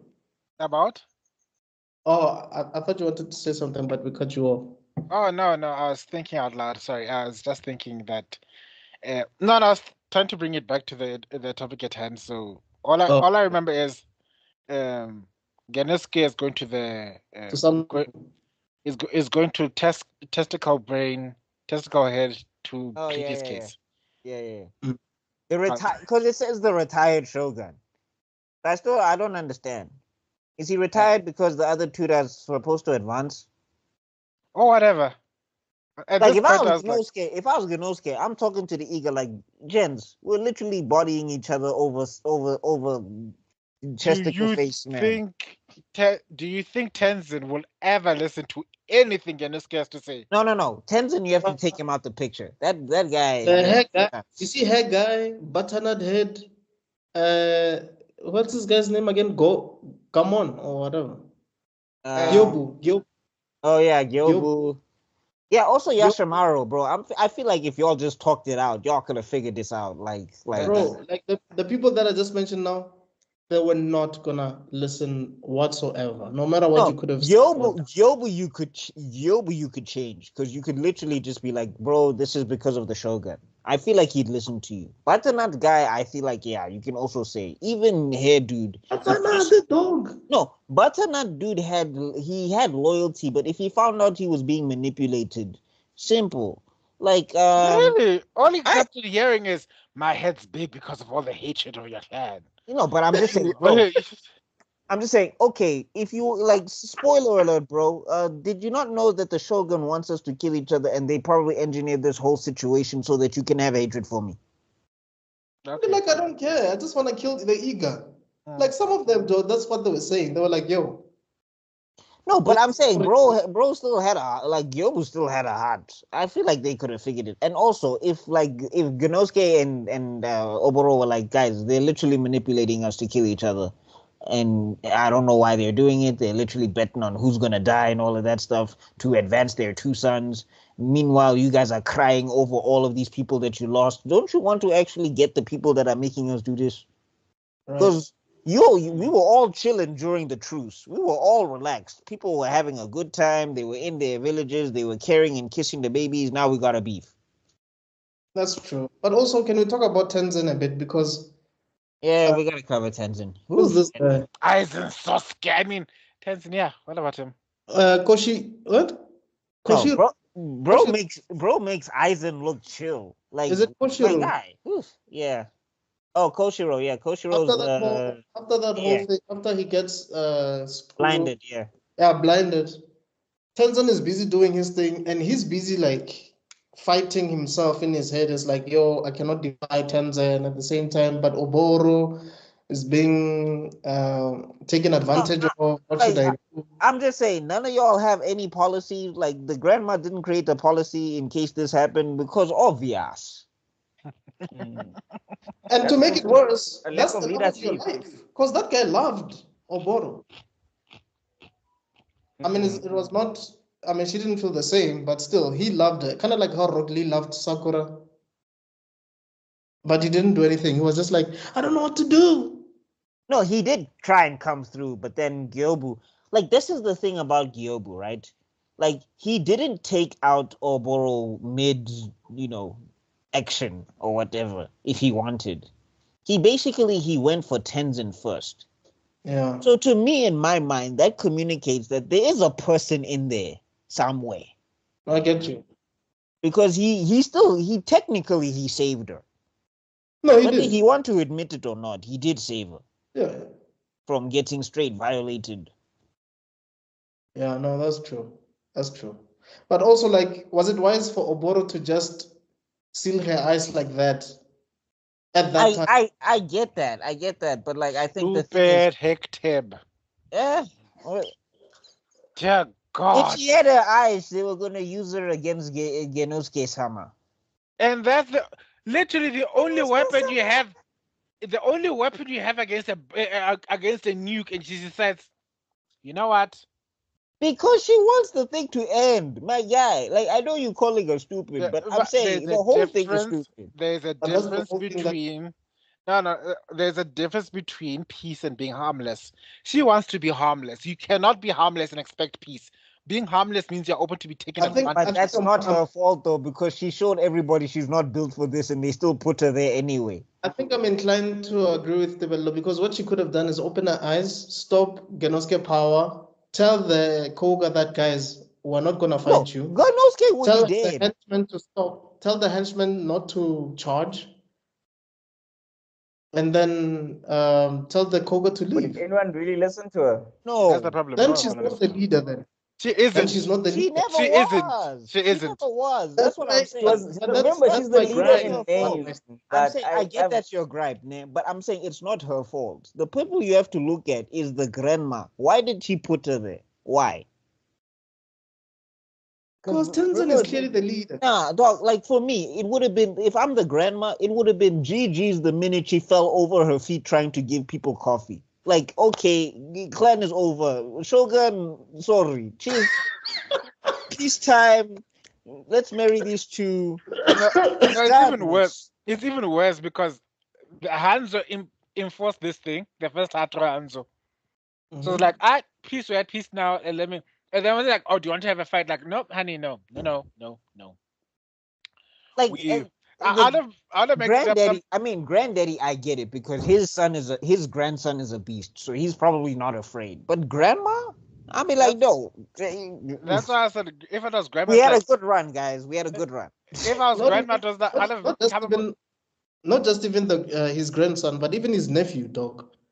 Because his nephew is also powerful. I'd have come up with all these lines like, "Oh, honey, guess what? I've achieved enlightenment. I've become Buddhist, and Buddha is all about letting go of attachments, and all this beef from 400 years ago is an attachment." From the books of Guru Lahima. Yes, I don't know a Guru Lahima. Let go of your tether. Let go of my tether. This 400-year beef ain't it. I'm not about that life. I've converted my entire clan to Buddhism. When? I think the issue with the Iga, from what I've seen throughout this entire show. No, the issue is Tenzin. Despite that, like I've realized that they always wanted to retaliate. Their stance was always retaliation. Like someone screwed them over, whether it was a boyfriend somewhere. Yeah. I'll simplify it first. It's just short mentioned. Okay, wait. People are shorter than me here. I can't use that example. Wow. I could use. Wow. No, but I don't think. Okay. Napoleon complex. No. Strays. Do. Sometimes I say these things and I always realize afterwards, like, oops, wait. Like, you know, the other line blonde moment, and I realize, oops, shit. The guy's out there watching who got blonde hair. I've been bit by so many strays. I need to go to Grey's Anatomy, get fixed up right now. Hey, stitches and fits. Guys, I'm sorry. I was just anyway. Back to it. Okay. I'll use another example. The Iga are like suffering from a Chihuahua syndrome. Have you seen how the Chihuahua in the context that there's a big ass pit bull, and then there's this chihuahua just going nya, nya, nya, nya, That's nya, nya. fucking. And then the only reason it survives is because it's a hyper aggressive one. I mean, no matter what you say, go to any vet, they'll tell you the most aggressive dog in the world is not a pit bull, it's a chihuahua. If that thing wants, it's so angry, it hates you more than it wants to breathe. Like when you're trying to put a mask on it at the vet, it will literally turn its head to try and bite you so hard that its face will turn blue and it'll pass out because it's trying to bite you more than it loves oxygen. Wow. That's a chihuahua, Oh, and this is the that is right there. insane. Damn, bro. That's the ego to you. That's the ego. Like, guys. No, but remember, like the moment peace was mentioned, they were the first ones to like F peace. The Cougar at least were discussing it. Yes, there were one or two guys who were like, nah, let's kill these dudes. But at least they were like the discussing Cougar it. also, they listen. Like when Genosuke is like, okay, this is what we're doing. At least people are like, all right. Iga, because nobody listens to nobody. Like even But Tenzin, also- he's the leader, but It's not a like. Oh, I wanted to say, but also I've noticed that if by chance they don't listen to Genosuke, then his uncle would say, hey, hey, hey, hey, hey, hey, hey, and then everybody would keep quiet. What's his uncle? Hyoma. Hyoma would say something, and then they would be like, "Aye." But Oboro here, has no one. Oboro, it's like no, like they like her Tenzin's going grandma. there. I'm saying her grandma set her up. Her grandma just set her up. I'm sorry. It was just like her grandma was so salty for the fact that her relationship broke down 80 years ago. She couldn't let it go. And then She was like, I could be knee deep in D right now, but now I'm in this nonsense. And then she kills the man she loved. It's like, Hey, bruh. Let's die together like a telenovela. She was beaten to the very end, dog. Like I'm saying, like that's the thing. I'm like, whenever you have a criticism for Oboro, I'm looking at her grandma. Like, yo, you couldn't get over this guy. Like you couldn't. You couldn't prep a backup for Oboro. You couldn't prep. Okay. You don't have any ninja skills. Let's see if we can get you some tactics in your brain. Let's see something. Yeah. What's the opposite of blue balls? What's the blue balls for a lady? Blue ivories. Ovaries, sorry, ivories. No. I think there's a term for it. I just don't remember. I heard it before. I couldn't stop laughing. Dry carpet? No. It's when it's unserviced. She wants it, but purple pussy. Wow. Is that what it's called? My pussy is purple. Jeez. That sounds like you need to go to a doctor. Well, if your balls are blue, the same thing, don't you think? Buckmeister, apparently it beats, dog. Like it has a heartbeat type of vibe, like doop. When it gets to that stage, when it gets to the purple pussy stage, it has it does a little heartbeat thing. Okay, 18 and over. You're gonna have to put it there, Mr. Wrong look at the series we're talking about. Dog, I put it all the time for moments like these. So. It's okay. I just felt. All I'm saying is I've never seen the heartbeat, but anyway, anywho, go on. I could have lived my entire life without knowing that information. In the words of Tebelo, my innocence. He brought it up, dog. No, I was just saying she's experiencing the male version of blue balls, and now you guys had to go and tell me it has a heartbeat. But also, didn't they mention that both of them didn't have any children? No, they did. They had to have had children. They had to have, remember, they were supposed to marry each other. Obviously, that didn't happen, so they probably found someone in the village. Or in the clan, because apparently, Wincest. Unless if I heard my own thing, but I promise you, when they were doing that whole backstory, when they were showing Genosuke and Oboro as kids, someone mentioned that I don't have any children of my own. Like they didn't have any children of their own, so they had to choose successors. Both of them had to choose successors. Maybe the children are dead. No, I think the children are dead because, like, the thing is, they call them grandmother, grandfather, all of that stuff. And the other one was big sister or whatever the case is. And also the abilities that they had are inherent. So it has to be some way, somehow. So I it's don't just think they Coco, get into Coco it. was like, hey, when are you will do was Anyway. So anyway, just moving on. So I guess we gotta get to yeah. Gyobu bites it. How does Gyobi bite it? it's Blood thrown in the lady. wall. Blood lady Poison- throws in the wall. Akaginu like freezes him to the ground basically, and he like suffocates because he can't get out. Ouch. Didn't Tenzin finish him off? No, Tenzin does finish him off, but like he actually dies in the cardboard or whatever. Yeah. Then they sent his body back to the Koga. Yeah. That's And polite. Genosuke still must be reading from the books of Guru Lahima because bro did not want smoke back. He was just like, I gotta go sort this out. Genosuke is like super stoic. Hey, dude No, is he was like, pissed. He was pissed, but he didn't show it. Like you could see, like there's small actions they do in the animation that you can show. He was upset, but it was just like, bro, I need to stay on mission. Yeah, for because my I think class. this Mission is is the mission is time for the whole where clan, not just you. because this is the time where Simon disguises himself as Genosuke. Then Genosuke puts on a disguise as Yeah. well as his uncle. They put on disguises Clever. to throw off the enemy. Wait, isn't there also a scene where the snake lady blinds Genosuke? Did we skip that already? No, we're going Yeah, there. we spoke about that when we were talking about the lady who was throwing herself at Genosuke, and then also hair guy. I won't lie though, that scene was kind of cold when That was dope. Genosuke is like, Hyoma, open your eyes. And I thought that Genosuke's power, like he had a second ability where he could transfer the ability to his uncle because they said his uncle was blind. I didn't know his uncle had the ability of it himself. That was really smart. But I like how they did it because basically they got a snake inside the what was the snake inside again? No, the snake was in the wall. It was in the wall. It was in the wall. Oh, okay. So Yeah. Genosuke chopped off the head and then the snake. That's why that chick really upset me because I was just like, you're the reason why Genosuke is blind like right now. Yeah. Yeah. But that was smart, eh? I don't want to lie. That was a very smart way to getting someone to be blind.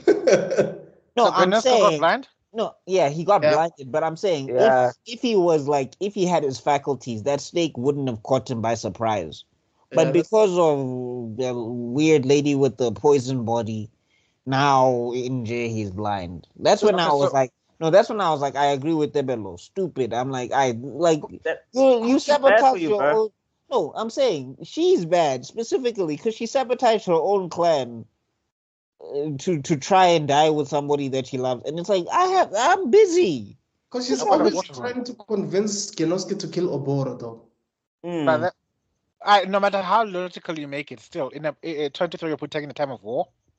No, I'm saying her ability kills people.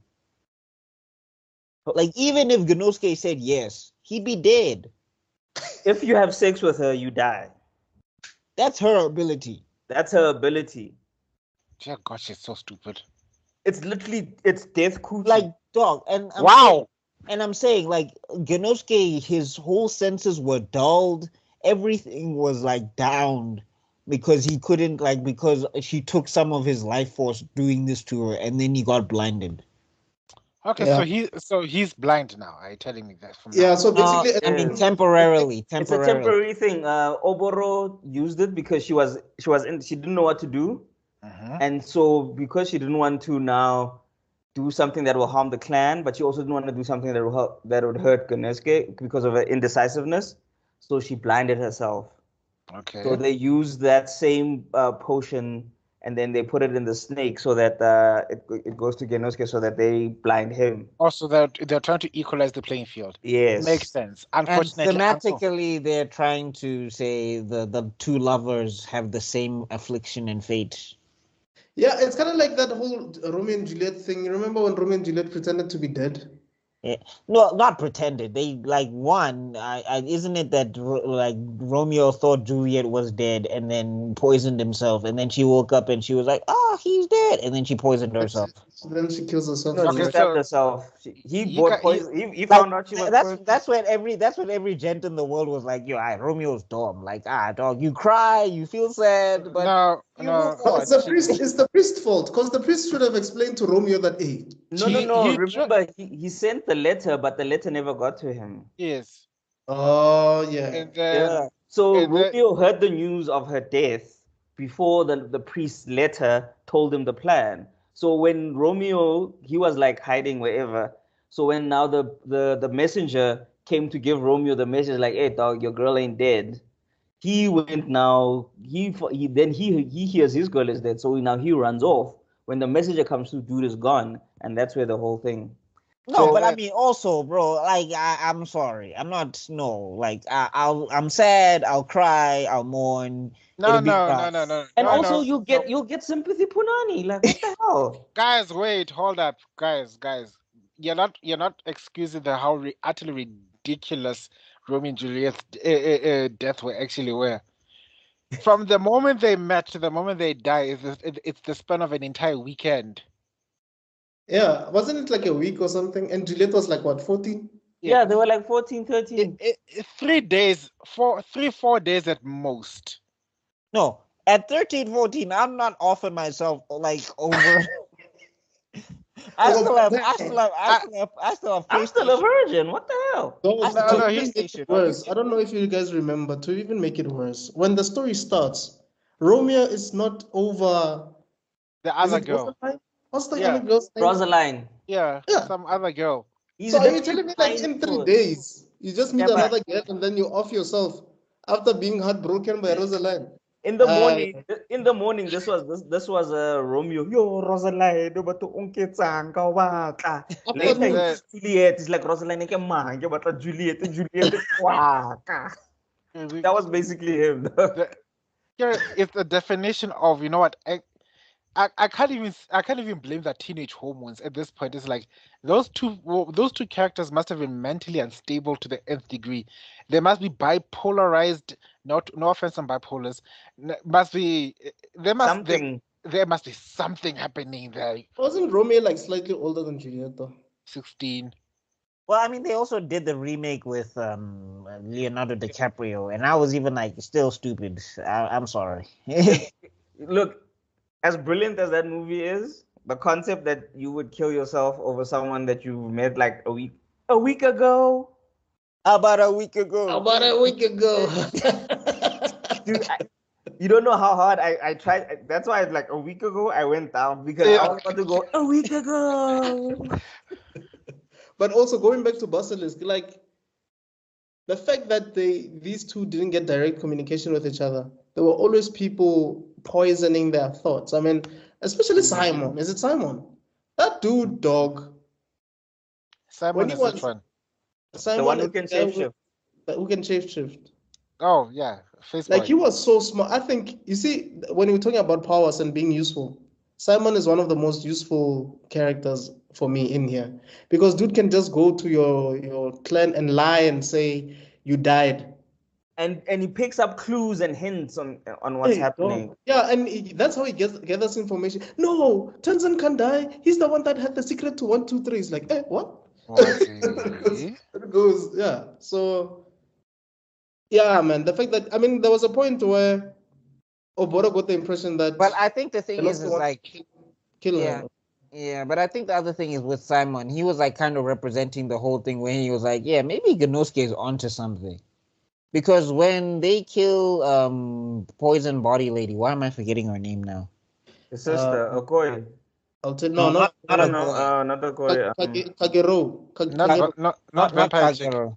Not Kagero. The Wait, no, vampire girl. it's Kagero. It's Kagero. It's You're right. Kagero. It's Kagero. Yeah. When they take out Kagero, like Simon does look to himself and he's like, "Yo, man, this is kind of messed up. Maybe we need to stop because because he sees the body floating down the river and he's just like, yeah, Wait, are we sure? what he was floating down the river? Akagino. Oh yeah. Yeah. Because basically she looks at him and she just looks like this lost puppy, and bro is just he has all the regret in his face. I mean, Kagero's having the time of her life, but like Yeah, I think the point some of them do regret. I mean, even what's this guy's name again? Even Koshiro at a point started questioning whether this is right. Like, why are we even fighting? no, Like, Yashamaru at some point in the flashback, he's like, this peacetime thing is not a bad idea. But then everybody just decides. And I was looking at the screen like, Buffett, what are you beefing over? Peacetime mo monate.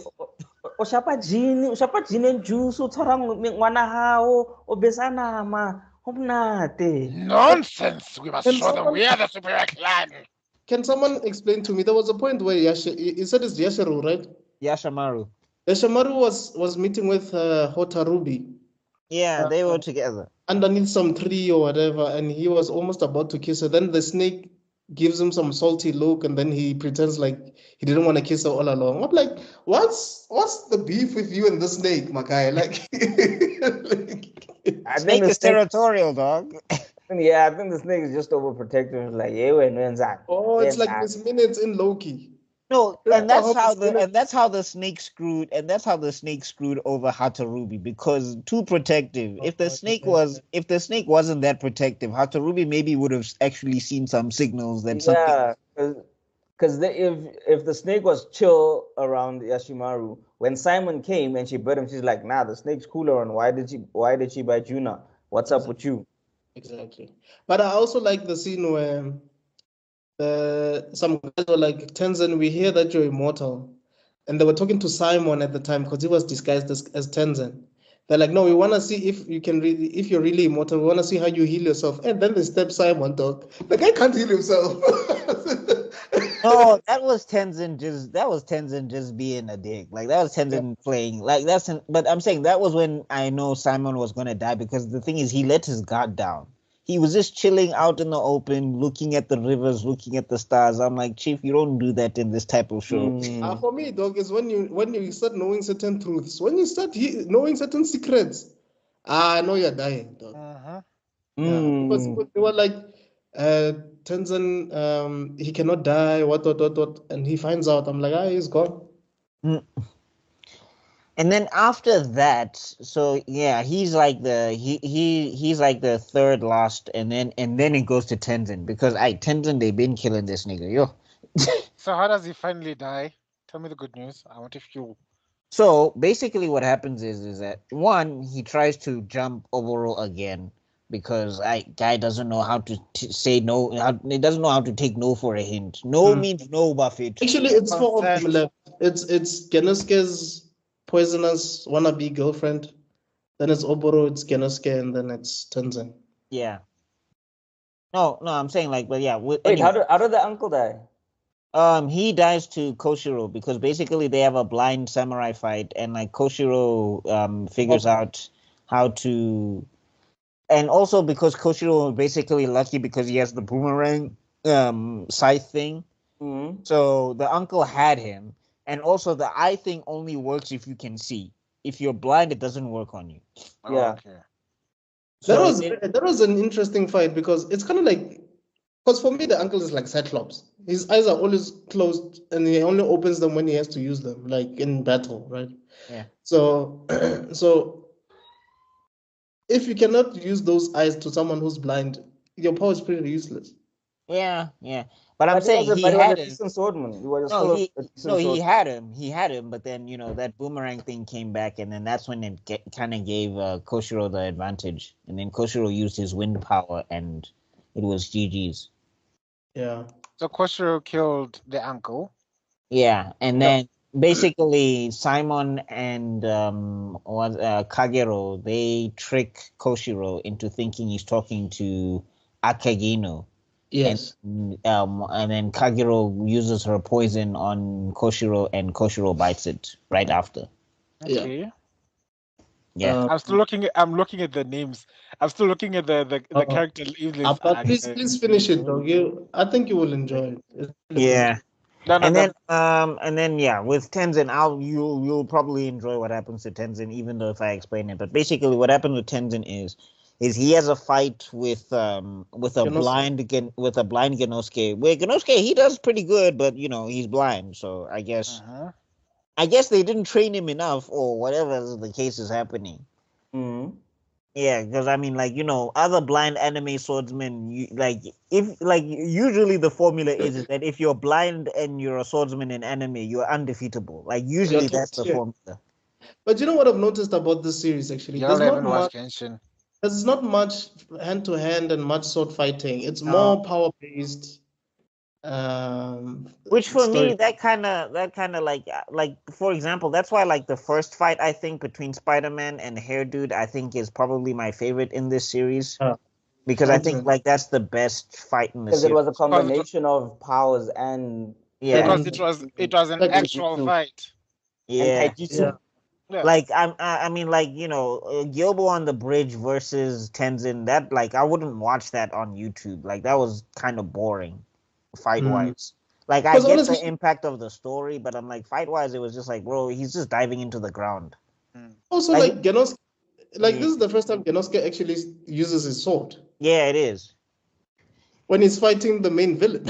And the thing is I had to give him the handicap because he was blind, but I was hoping like he was just gonna be straight beastly with it. Like even though he was blind, because he was trained by a blind man, remember? His uncle was blind, so he's the one who trained him. So him being a blind swordman and his uncle was also a blind swordman, so it would track that he would be a better swordsman blind. Yeah, because if you saw the backstory when they show him being trained by his uncle, those training regiments and whatever, like you could tell that this dog, you should be dope by now. Like you should be like. No, I mean again, Tenzin is also a badass. Like he's good with the sword. Yeah. And plus, but I was just hoping.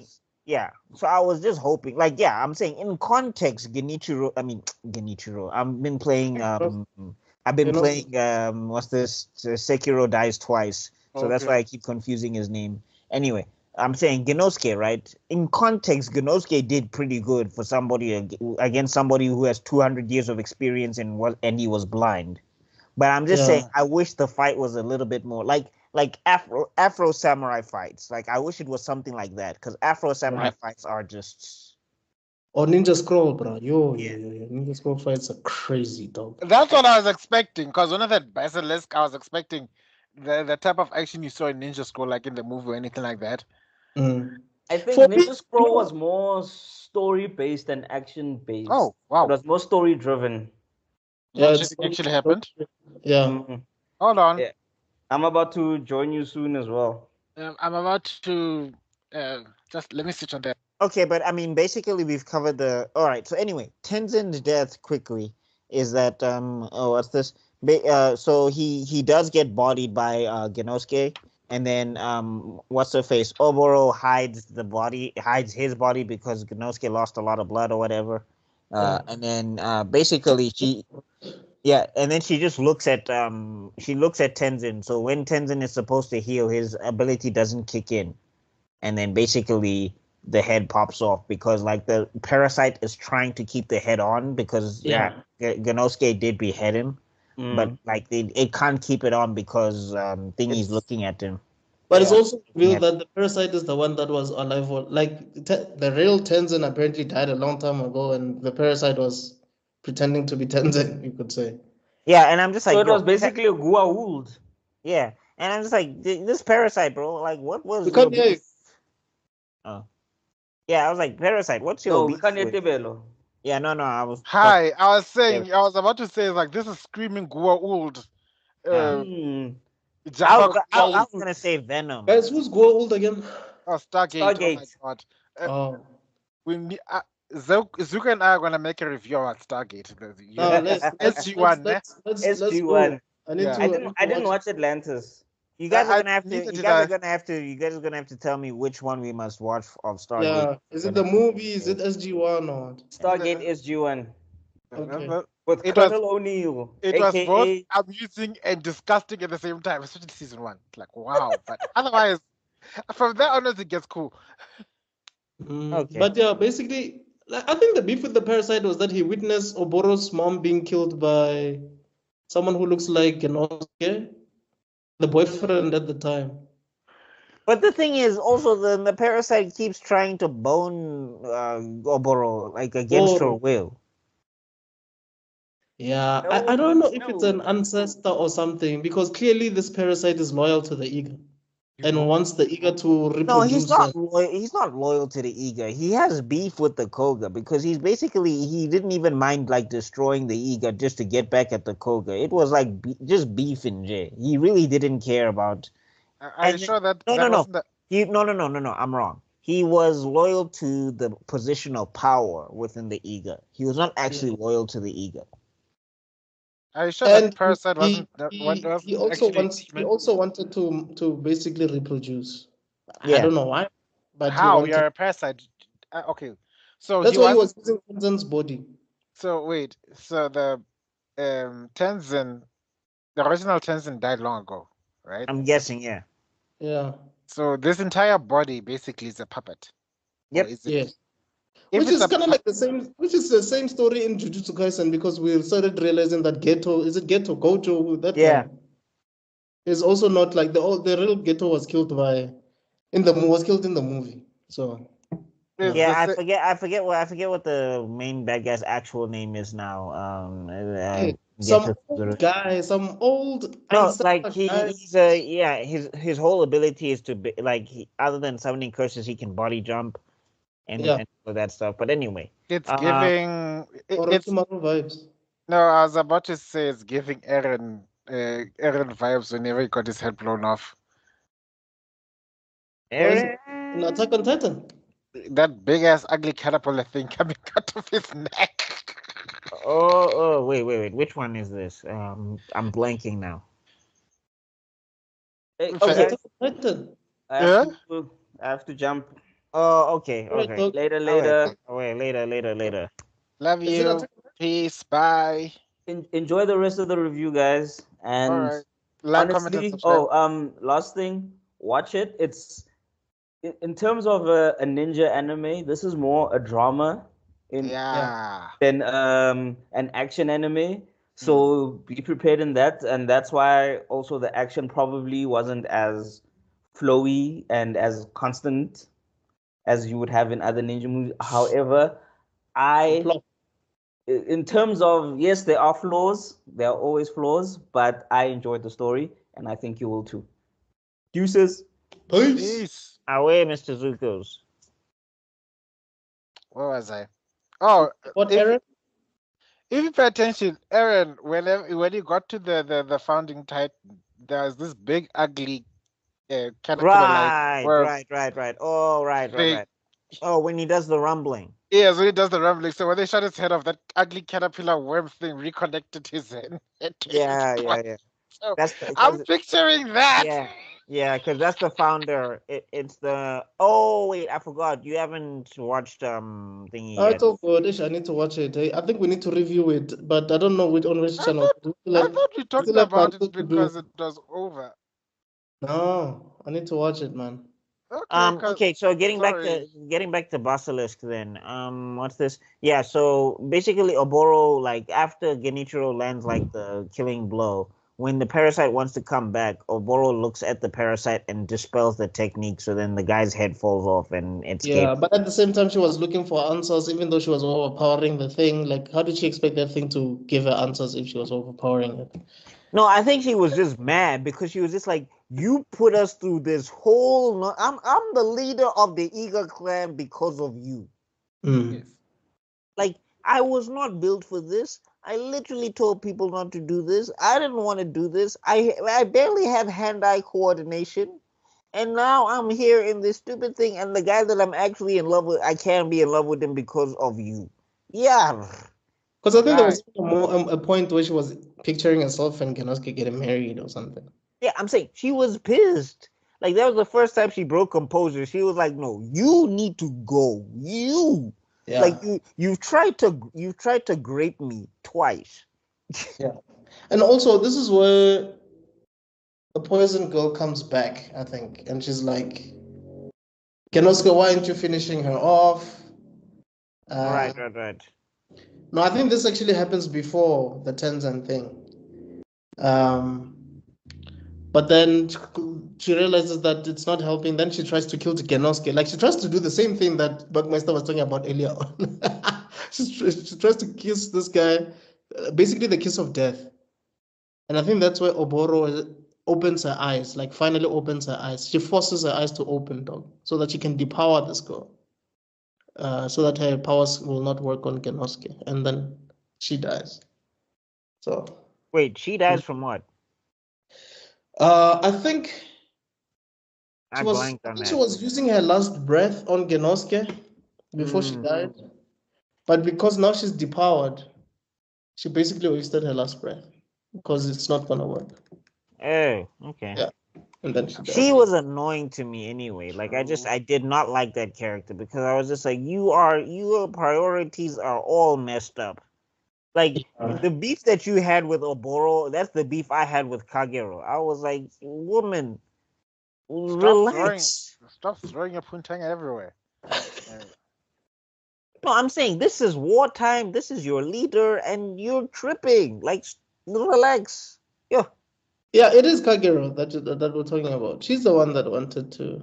Yeah, and I'm saying like she annoyed the hell out of me. Like I was like, Yeah. okay, I get it. You have beef with Oboro. I'm sorry. This is the way it is. He doesn't want you, and also your power. It doesn't work. Like, it's kind of like that whole thing with, was it Black Widow and Hulk, where the Hulk was like, dude, it's not gonna work. Like, there's no way you and I can work. Like, I can't. no, they could have figured it out. At least they have super scientists. This woman doesn't have anybody. Truth. Yeah, that's true. And I'm saying also, not the time. This is literally wartime. We're literally trying to stop our clans from wiping each other out. Yeah. Okay, so then after, okay, I kind of got spoiled about the ending. Apparently, the two lovebirds killed each other. They kill themselves because they cannot bear to kill each other. So the whole and like for me, I was just like, if I'm y'all two, it's the end. Like I'm just, you know what, we out. Yeah, you just leave. You just leave. You get married, and then you. Yeah, I was thinking about the same thing too. It's like okay, if I'm the both of them, yeah, we'll look at you. Stop us. Both of us will look at you. He'll make you kill you. He'll make you kill yourself. Yeah, bring we it. must have a technique. Come through, nigga. Yeah, together now. We're gonna start a new clan. It's Yeah, going to be it's going to be the Iba Koga. And also, there's no other ninja to oppose the union. Everybody's gone. Everybody's dead. Yeah, you're gonna take both our clans. Just need to say this is fine, and then that's it. You're gonna move to a new mountain. I think this is where you see the writers too in love with tragedies. They just wanted to have a tragic hero, tragic ending. People just cry themselves to sleep, like, oh my god, they were supposed to be in love. When it happened, when I watched it the first time, I remember specifically going, "What?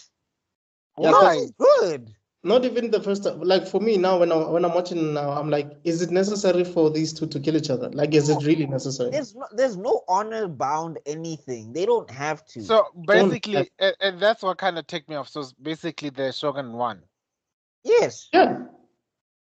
No, actually, he lost. Well, I mean, they wiped out the thing, but he didn't get to decide his successor. But I guess they can just rock, paper, scissors. But that's what they wanted in the first place, for them to weaken, to kill each other off. That's what the monk wanted. Yes. Yeah. So the on paper was that they need a successor, but politically speaking, what they wanted was to eliminate two very powerful threats out from the roster. Yeah, and this is exactly what they did.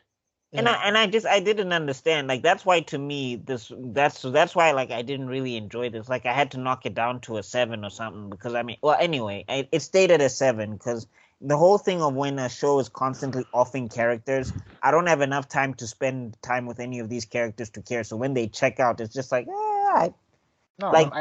Like for example, for me, my bar when it comes to killing a character is Jiraiya. Like if I can feel something on that level, then you've got me. Otherwise, who was crying their eyes out when he died? I did. I'm not even gonna lie. I did. I didn't even see him die. I know he died, but I didn't see how he died. Don't watch them. Those episodes are scarring. Did you skip it? I don't know what happened. You know, like back in the day when you have like DVDs, but then like there's some episodes that are missing, type of thing. But Um, I saw a flashback because he had those two frogs on. yeah, did you watch it? You should go watch it now. I think I need to, dog, because when we review this thing, I need to know my story. But like I'm just saying, it was like one of the most, bro. Like I cried like I lost a family member. I had to remind myself. Yeah, it's people fiction. people were shook at. People So were shook basically, he at. was killed by his own student, Hey, Yes. Anna. just like how the third was killed by Orochimaru. Yep. No, Masashi loves students killing teachers. No, he has something with. Feel like He likes- Kakashi just dodged it because Naruto showed up. Oh, Sasuke almost off the Kakashi. No, well, I mean, I It was think gonna Sasuke. happen. I think Sasuke was gonna get got because like he was tired at that point and Kakashi was fresh. And I'm like, yeah, as much as Sasuke is powered up, this is still Kakashi. There's no way. Yeah, I get you. Yeah, so basically that's it, guys. I don't know if there's anything else you guys want to say. Yeah, no, I just said like the ending for me, it was just lackluster and it petered out, and I was just like, that's like because both of you have both decided that this thing doesn't make sense. Both of you have decided that you don't want these clans to war. So I don't know why you gotta continue this thing. I agree with you. It's kind of similar to Watchmen. If you remember Watchmen, the comic, Yeah. like, so it just ends with someone opening Rorschach's letter. That's it. Like, this is it. This is the payoff. That's. I mean, but at least you got Squid at the end of Watchmen, so there was a big squid monster. So I guess there's that, and also the villain won. The point of that squid was so that people can unite Yeah, instead of, that was stupid. That was so stupid. Because No, obviously the next thing is like people just forget. Like that's the problem with nukes and bombs. Everybody gets tired, and then they just go back to what they're doing before. yeah, because No. Ozzy just got away with it basically.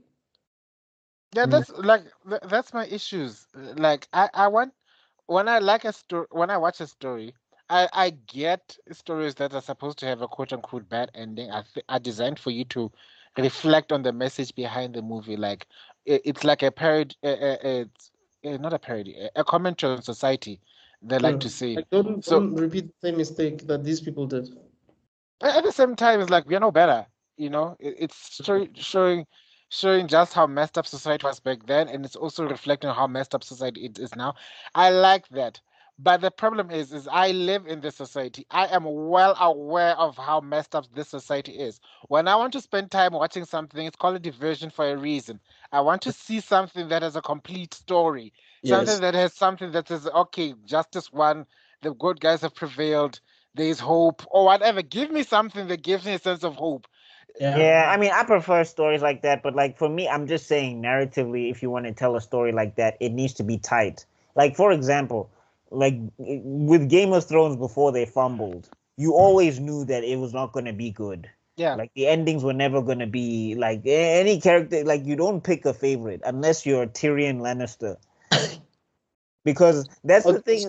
That's the thing where I was looking at George R. Martin, and I was like, "You have a favorite character, you son of a." Because Tyrion be surviving things, and I'm just like, but other characters don't get this. The way he survives them, you can tell this is just plot armor, dog. And it's just like, okay, so so for other characters, okay. Like there's a part where he was supposed to go into war. And then someone beats him, or he knocks himself out. And then when he wakes up, the war's over. I'm like, dog. Everybody else, bah. And I just like just how disappointed the father is at that moment. It's like, you survived the battle. Like, oh, wow. The bad guys were more like, they weren't 20,000, they were like 2,000. Like, okay, so where is the guy with the rest of his 18,000 men? Right off. Yeah, that dead was something else, though. Yeah, but anyway, just like getting back to it, it was like that whole thing of like it needs to narratively be strong. Like there needs to be a reason why they have to kill each other. There needs to be some sort of extenuating circumstance. Otherwise, like Develo said, it's forced. Like if they rode off into the sunset, that would have made more sense. Yeah. I agree. I completely agree with the ending part. I think for me, I wouldn't take it down to 7, but I do agree with you. I think because even the first time when I saw it, I was like, oh man, that's it. Like Hattori Hanzo's the one that. And also, like, I'm just saying, I don't understand how people are not looking at Hattori Hanzo like, bro, we need to beef. Because at the same time, he was like, this other lady came in and she wanted to make sure her faction won or whatever. And Hattori's just like, I'm going to leave her. And he could see right through her.